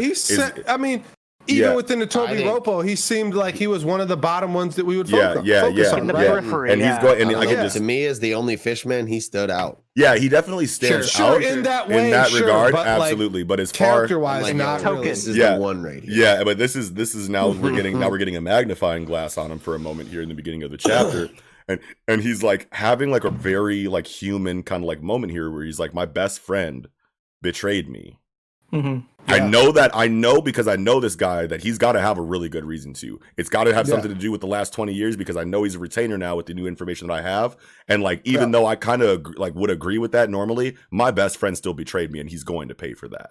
You know what I mean? That is such a cool character spotlight to get on this for a future plot thread or for a future plot point that we're going to see later on in the conflict that like, it's just so... You know what this feels like to me? Is that Toby Roppo are going to fight the Scabbards.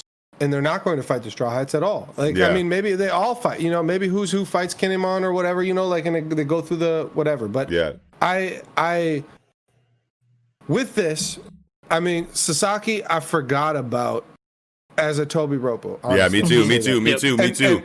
And so I pictured all the Toby Roppo having ancient devil fruits. You got page 1 and you got Ulti so far, and I just assumed who's who had Sabretooth Tiger Cat, right? Yeah. Like in that kind Sasaki's a megalodon then.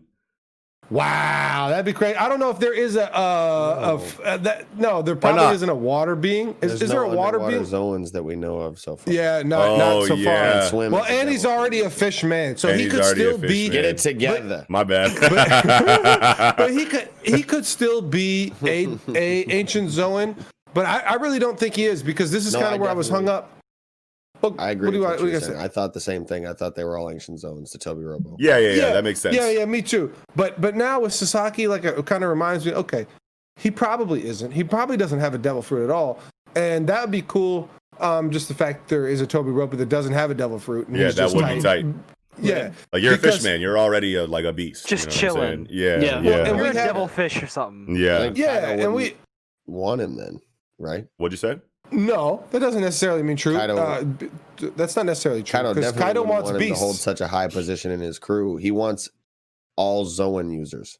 But that's where I'm going with this. Is Hawkins is a headliner, right? And Hawkins is basically snitching on Drake in this one right now. Like, and that's was my question is like, can somebody who's not an ancient Zoan become Toby Roppo? Because I feel like Hawkins is trying to take Drake's spot. Yeah, Hawkins is Zoan, mythical Zoan, but he's not ancient Zoan. That's different. Sure, but he's better. Arguably. Yeah, I mean, sure, you could say he's better, but still a type of Zoan. Though. Yeah, but he is still a type of Zoan. Yeah, right. Sure. Yeah. So, but Kiko's talking about as far as the pattern goes inside of the Toby. Yeah, the pattern goes. Yeah, dinosaur type shit, and the only ones that make sense and not be a dinosaur is a saber-tooth tiger and a woolly mammoth, which we already have. But they're still prehistoric though, so like. Yeah, exactly. They're still prehistoric. Still ancient type. Yeah. They're still ancient type, and that's why I thought like Hawkins couldn't get in originally, not because of prowess or skill or anything, just because of thematically he couldn't get in. I'm gonna keep it a buck. I completely did not know or missed that Hawkins devil fruit classification was mythical Zoan. I mean, it makes sense. It might not be mythical. I mean, it's cool. I always thought it was a paramecia, but if it is a mythical Zoan, it's like cool. You're a voodoo doll. Like that makes a lot of sense. Like you could say you can attribute that to mythical, and then you can make it a Zoan justifiably with the lore that we have. Like that's fine. But I did not know that was. It is paramecia. It is paramecia. Yeah. Okay. That was the whole thing that I was hung up on. I'm like, okay, Hawkins has been suspicious the whole time, and when Drake is saying like, hey, you're basically a neutral party here, and you didn't join of your free will. So like now that shit's cracking off.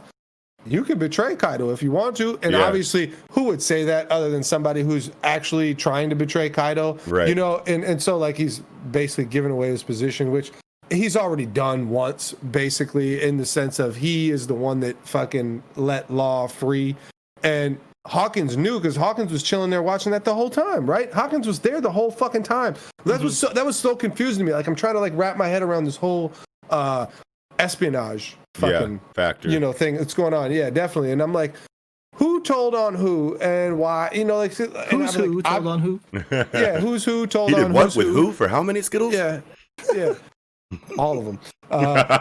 No, just one piece. One Reese's piece. Yeah. So, long story short, on all this rambling, is that Hawkins can join Toby Roppo, and it still makes sense. Where, because at first I'm like, does Hawkins have some other, some other angle here that he's trying to work? But because he's really mysterious to me. Like, I really, really, really want to know what's going on with Hawkins, because it's all about fate. It's all about like what's going to happen. Yeah, probability, exactly. And he's going to usually ride out the best route. And so, like, who's this 1% he's talking about? I mean, it could be Luffy, it could be Kaido. It's probably Drake, right? Like, it seems I was thinking Drake. I thought it was definitely Drake, considering the way that the scene like ended with them being like, the "All way the right, scene look, ends, bro, like we yeah. on to you, dog." Like, you know what I'm saying? Yeah. It's like, oh, okay, so Yeah. the guy who has 1% chance of survival is this dude who's like in a false sense of security, thinking he's okay, and then these two dudes are going to come in and bum rush him. So right. Also, like 1% army of one. Yeah, I thought that kind of that makes word sense. play interaction, or whatever, was good, or whatever. Sure. Did you guys when Drake's busting out of this whole situation and running towards Luffy, did you get the I want to live? Yeah. That's what I felt. You didn't see that meme I shared in the Manga show? No. I don't think I do. Yeah, there's a meme for that already. God, they're it so has to be quick. that. They're so quick. Because it's like They like clearly edited the speech bubbles and shit, and they got Chopper talking about Drake. Like Say it. Like say you want to live, and then it flashed to Chopper, Zoro, Sanji, or whatever. It had all their panels with them saying shit about Drake, and then that's great. That's great. That's funny as hell, bro. And as unlikely as I feel like it is, I really want an ex-Marine to join the crew. Like, it'd be cool if Drake joined the crew, right? Like, it's very unlikely, right? It's very unlikely. That's super but unlikely. Like, and super unlikely. That'd be kind of awkward to me. I mean, I can't see it yet. Even It's though the Smoker cool thing factor, anyway. the cool factor is there though. But I feel like if anybody was, wait, did you say Smoker? Mm-hmm. Yeah. That's what I was going to say. Doesn't But that's an old theory based off the color palette of all the Straw Hats or whatever. Like, Yeah. But doesn't that like feel right? That like that's one thing that Roger couldn't do, and it's one thing that like Luffy's skill set allows. Like he could even make Marines rally to his cause. A sense of legitimacy. Exactly. Yeah. Exactly. Like that's why when I'm seeing this, I'm like, he'll be on the fleet. Yeah. Well, it's like even the fleet.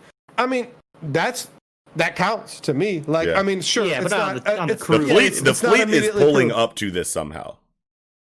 We are getting the fleet. Drake is truly an ex-Marine, or is he just? No, he's Shield. He's or Sword. He's Sword. Rather. Sword, He's yeah. Sword. So like he's in the Marines right now. He's a double Yes, agent. yes, That's what I thought. He was definitely in it. So. Yeah. But being a double agent, so like his father was also a Marine and double crossed. No, wasn't it? Yeah, he did. He was the one who was orchestrating the whole Ape no Mi situation with Law, and he was the one who was going to deliver that fruit to the world government. And had some issue or whatever Drake's dad did, and didn't fucking didn't fulfill his goal. But whatever happened, I don't remember exactly, but that caused him to turn pirate. And Drake was born as basically a pirate that used to be Marine, and like had to go back and like, all right, I got to go back to the Marines because this was like the right thing to do, I guess, or whatever. Like he was ashamed of his father's situation, like the circumstances around it and the decisions. So like that really seemed like very powerful to me. So much depth in such a like scarcely used character. Yeah, I mean that's just what I mean. That's an intricate C plot. Yeah, it's like man. Yeah. So like that it was like all that stuff is going through my mind. It's like I want an ex-Marine no matter what. And sure, Smoker would be a great choice, but like if Smoker joins, Tashigi's got to join, right? And then that means Queen joins, and So going past Sasaki here, something I kind of thought very interesting is, during this, Kaido is just hovering over this battle between the Minks and the Numbers and Jack or whatever. I feel like this is the sketchiest I've ever seen Oda draw. It's so bad. I'm sorry, I didn't want to say it, but it's like you got a break next week, man. Come on, man. Come on. Yeah. Like, Yeah. And if next chapter comes out crispy and clean and beautiful, and like we get to see like a mink, and it's not numbers, it's they're versus the gifters. Numbers ain't up there, right? I'm pretty sure it's just gifters. There's numbers up there. No, there's numbers. There's this boy. There's this like this big dude.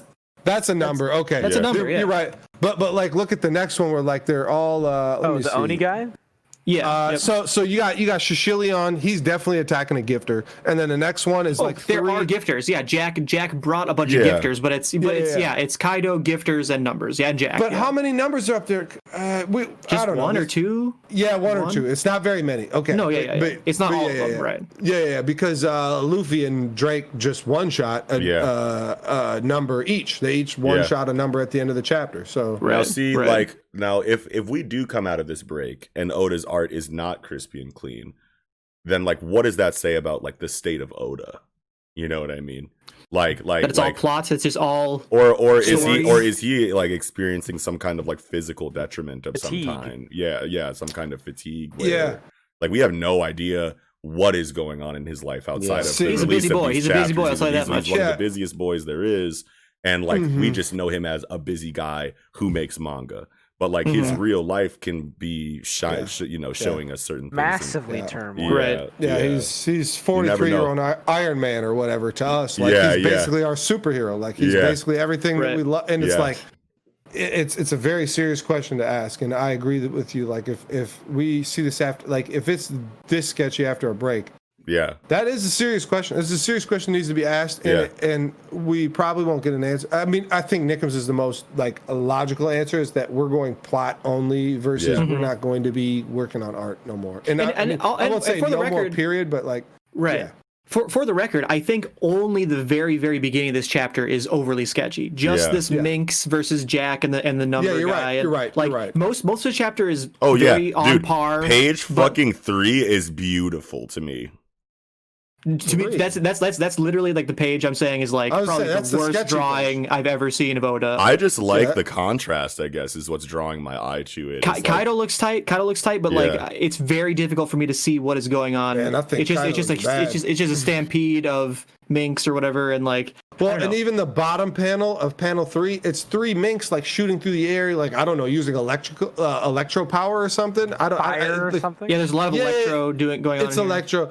Well, it is. It's like all the pains shooting out of the water and like the really funny like frames from like the Naruto anime where the face is like elongated and like or like Jack on the next page. Jack Jack looks bad.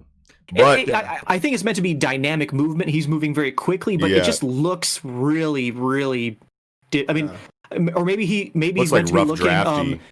Maybe he's meant to be looking really damaged. Yeah, he is very damaged. He's got all kinds of fucking rapiers sticking out of his shit. Yeah, in his trunk. He's got another sword sticking out of the nape of his neck or some shit like in the back too. Well, in the bottom, like middle panel on page 4, he's huffing, right? And it's like you see blood coming down his face. Like he's definitely injured for sure. So maybe in that regard, this sketchy art is meant to do 2 things. One, the battle's very chaotic, and the Sulong minks are moving very fast. Right? So it's you gotta draw it that it's hard to see them. It is hard to see them. Blur of chaos. Yeah. And also Jack is actually getting handed here. He's actually slowly bleeding out or whatever, right? He's losing. Yeah. And so maybe that's what it's meant to entail, say. But because I think the rest of the chapter is quite fine art. It's just as good as anything else or whatever. Yeah, and you want to know what? This is a testament to Jack too. And I know that there's a lot of enemies on the battlefield here, but like Jack, I feel like gets way too much hate. He gets way too much hate, and like when Carrot Sulong activated in Whole Cake Island, she ran through like all of Big Mom's naval fleet, like by herself. There's a whole army of fucking Sulong. Or at least Daifuku's whole like, Yeah, Daifuku specifically like was the most his whole like platoon. Well, it wasn't the entire fleet, his platoon. Sure. Exactly. Yeah. Which is still a big deal. Yeah, that's still a big deal. And now Jack is here with an army of minks that are all in Sulong form, and we don't know how much time has passed, but he's still standing. You know what I for mean? sure. Like, that's a big deal. And I know that there's other enemies but I mean, like, you could tell that they're like, nah, fuck all of these other guys. We're way faster than them anyway. Let's go get Jack. Jack is the focus right now. So all of these minks focusing specifically on Jack, and maybe some of his fleet, like, getting in the way of some of them, is still crazy that he's still standing here when we don't know how much time has passed. And Carrot literally just wiped the floor with, like, by herself with like an entire section of Big Mom's army. So it's like, that's a big deal scaling. And I think this is to show the strength of King and Queen, really. It's like, if Jack's doing this much, like, what can we expect from King and Queen? Even though Queen's getting, you know, like, people are hating on Queen left and right? Like, I mean, and he's Queen's gonna activate, G. Queen, I mean, we've already seen a lot from Queen. We've already seen a lot from Queen. Very powerful. But when we know that Queen is very powerful from what we've seen, but like we have not seen true Queen yet. Sure. And amidst all of this comedy, like, true Queen is going to go dumb stupid in the next couple of chapters, bro. Like what is a hybrid? I was gonna say, what does a hybrid Brachiosaurus even look like? Like that's some serious shit, bro. Like yeah. What were you I'm gonna ready say, to see Ino and Neku's.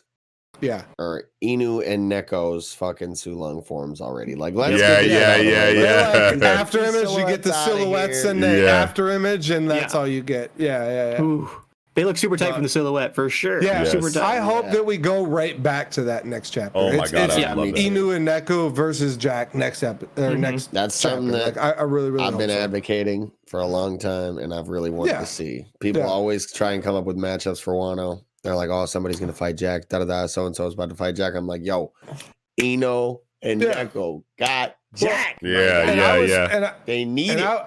And I was really saying, like, last week, it really felt like we would get clear, like, matchups versus who. Like, I felt like it was Luffy and Zoro would actually 2v1 Kaido, where Sanji would fight Queen or a King because it's a aerial fighter who used fire, and then Queen's just like big and the hulking fellow. I always like to use that term because that's the term they use versus Jinbei. Like that felt good, and then Jack clearly versus Neku and Inu, like that feels good. And now like the Toby Roppo having other. Like they have like their matchups kind of now, and some can be Straw Hats, but like it could just be all Scabbards too, and the Straw Hats like the ones I don't want to call them lesser Straw Hats, but you know what I mean. The ones that aren't fighting the supporting roles aren't they're gonna have other fights possibly, especially like maybe like the whole crew is kind of used to like move around Big Mom and Big Mom's crew and whatever. I mean, because like Oni Wabanshu is fighting the Yakuza right now, which seems like a fair fight. Like that, that's fine. Like that's fine. They should fight. That feels like a perfect clash.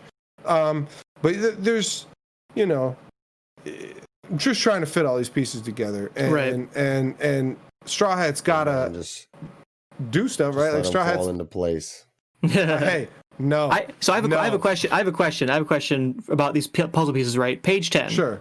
You were talking about the Oniwabanshu and the Yakuza or whatever, right? Like the bottom left of page 10. I'm kind of confused as to the significance of this. The dude with the big ass head, the cone head guy, right? Fukurokujo. Yeah. So on the bottom left, there's like he's walking by himself, and then the leader of like the samurai or whatever, right? What the page? 10. Mimawari Gumi. Mimawari Gumi. And then the leader of the Mimawari Gumi, he's like looking like, huh? Like, where's he going? Then nothing happens. Like what was that meant to entail? Oh, that's going to be brought back later. That's for sure. What do y'all think? What is happening here? Is that Fukurokujo has no alliance to Orochi, never did, and even though he was running under Orochi, he never did. And now that like Kaido says, swear fealty to me or die, he said, oh, well, obviously we're swearing fealty for now, clearly. He's like, you're crazy. Yeah. Like, duh, of course we swear fealty. For now. I mean, right now, sure, great, whatever. But I mean, you think he's not even allied to Kaido either? No, hell no. Like no. They're ninjas. Yeah, they ain't allied to bro. anybody. Yeah. That's how it is. That's how ninjas run, bro. You're not the proper shogun anyway. Yeah. Yeah, right. There you go. What if he's just sliding out of Wano? Instead of violent to super. Yeah, right. He's sliding out. I was very I was wondering what those two panels were about too. Like I looked at them for a long time trying to find some kind of hidden meaning. I'm like, Smooth exit I have no idea. Yeah. You got Zoro cuts the numbers club. Yeah, and then has the comment like, bro, back in the day, it took all of us to barely beat Oars. And this that was Luffy that said that. Oh, Luffy said that. Okay. He did, but, well, either way. Zoro cut fucking Pika, who is a mountain. City, like that's why This is metal. Exactly. This is metal. Yeah. So, anyway, it's cool. It was cool as hell. It was cool. So you don't tell me this wasn't cool as hell. I'm saying it's cool as hell. It's cool, but I was just like, this is par for the course right now, and that's why I'm just like, I don't know if we should act like it's not like, the chapter almost acts like it's. I mean, they kind of like say that this is the thing. Like Luffy says, like, "Hey, I should easily be able to do this by now," but that's the key to me is that Gear 4th in this fucking arc has been used liberally, right? Like it's we're not being conservative at all on the use of Gear 4th. He was going to use it against Ulti and he didn't, but he used it against like the fleet like early before this whole thing on the water, like, on the water, yep. And he's using it now, and he seems bulkier. He seems like the muscle definition. It seems like his Gear 4th has evolved. And when you look at his back, you get to see the back and like the hockey flames or whatever the fuck you call that shit. You know, like the devil fruit flare. Yeah, the devil fruit fucking pattern. I feel like is longer than it was before. Yeah. I feel like Gear 4th has evolved with his training with Ryuo. Yeah. He's no longer fatigued by it. It's like it's just part of his arsenal. Yep. That he doesn't get fatigued. Exactly. That he doesn't get fatigued at all by this. He can use this as easily as he could use Gear 2, where he said at one point Gear 2 is basically short in his life, and maybe they still is short in his life, but like it doesn't like actually affect him in battle. And, and I mean, like we've seen his gears evolve over time already. Like Gear 3 used to turn him into a chibi little kid, and now Gear 4 used to completely make him unable to use hockey at all. The amount of time he used Gear 4th or whatever, right? So he's like definitely acclimating to the stress. Is not how it works. Yeah, he's acclimating to the stress. Now. And also, it's like we got another form coming here pretty soon here, and you know when we see this Tiger Man. When we see this Tiger Man come out, you know what I'm saying? Like you've been on Tiger Man for like 5 years. Watch, bro. Hey, wait. The Tiger versus Dragon or whatever. Yeah, that's I mean, that's one of it. That's one of them. But it's also, go ahead. Say the 4-letter word. Crit. There it is. Yeah. You can't even say a crit. There's crit somehow. Like, how's a critical hit some But look. No. It was crit and crit. No, it was crit and crit turned into Ryuo. Sure. Yeah, you know what I mean? You know what I mean? Like Stage 3 argument. Well, whatever, man. But I don't care what you're talking about with that. Been saying the word crit with like fucking with Luffy's transformation for like 5 years. Because there's crit. Because there's got to be a way through in this story. Well, this is what I mean. So like there's got to be a way through that impenetrable defense, which then Ryuo or level 3 armament hockey is like is literally establishing. I got a little recording I got to show y'all because you don't care what I'm talking about. You go care about the story. All right, cool. Well, anyway, we can talk about that after the recording. But like what I'm talking about like right now is that like Ryuo obviously is introduced as attacking past the body with your hockey to damage something that has a very impenetrable wall between you and a vital strike. Yeah, you can classify that as crit. That's fair. Exactly. So like it's coming, the pieces are falling into fucking place. Your critical strike in the form of Ryuo. What the fuck does Tiger Man look like? I don't fucking know, but it's gonna look sick as hell. He's gonna be on all fours, bro. Like so. If we have dude. I didn't think of that. What I thought of was like, okay, you got M.A.N.G.A, who's just like this big, bulky, like fucking bouncing balloon ball. Yeah. And then we have Snake Man, who's like skinnier, wacky waving inflatable tube-arm man. So like I since Noxie's been saying Crit or Tiger Man for so long, it's like I picture Crit kind of like the middle version of Frieza, maybe like where like he used to be swoller, and then it's like the smaller version is like like Snake Man, but like I don't know, like the one that's like he's kind of he's like the middle version. Head. He's just he's just classic like Dorito builder. Well, let me tie this into to the Tiger a little bit. It's gonna be Lucci's hybrid form. Yeah. to tie it back into a previous. He's already fought someone he really respects as a warrior, in the form of Rob Lucci. So then, boom, he might Tiger might be big upper body, but like not as skinny as Snake Man or whatever. You know what I mean? Like more like maybe big hands or something. From some big claws or something. Yeah. That'd be tight. Yeah. Let's go. Yeah. Looking forward to it. I can't wait for some of these clashes. Oh my god. Bro. One thing I want to say about the Gear 4th that I really wanted to mention or whatever is like when Hyogoro says like he looks like a guardian deity, and from the beginning, Gear 4th has looked like the kabuki like yo. Doing that Yeah. So I just love that they've literally said it. Like he does intentionally look, quote unquote, even more Japanese than you would expect, right? Yeah. And the Wano people are like, he looks like a guardian deity. Yeah. Of Super Japan. And I read the scans, and in the scans, it said things that it made it really seem like Hyogoro's seen this before from somebody else in the past, which was really? like which really like threw me off on this when in the officials it's just like, oh no, he's just a guardian deity. Well, like duh, like we saw that, we knew that for a long time basically, and that's cool. Yeah. But like when I was reading it in the scan, I'm just like, I mean, I don't think it to be Roger, but I think it to be not, I don't know. I don't have a person, but like I think it's like because especially with like Luffy and Zoro, Zoro's clearly tied to Wano. Like for sure. His lineage is tied to Wano, and like I wouldn't expect like Luffy's to be tied to Wano as well. I mean, not even close. But I would say that like maybe not Joy Boy obviously because Hyogoro's not that old, but like somebody else who's like.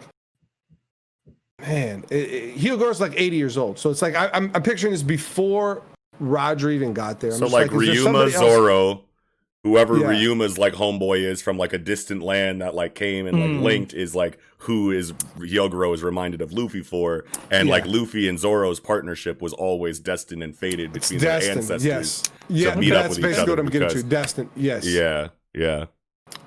I like that, and I don't know, who knows, because it's like, I mean, I don't speak Japanese, I didn't read the shit myself, and but like when I was reading the scans, I'm like, it literally like made me think about this for 3 days until the fucking official came out. And then I'm like, okay, well maybe just the official is just right. You never know. Do we know how old Ryuma is from back in the day? How long ago that was? We was do, that but I can't. No, I don't think it's that Monsters.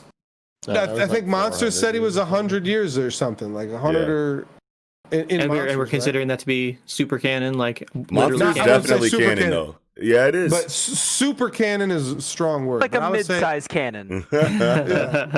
Monsters and One Piece are stated to exist in the same world. Medium to heavy artillery. Yeah. I guess I'd have looked more into it or whatever. Yeah.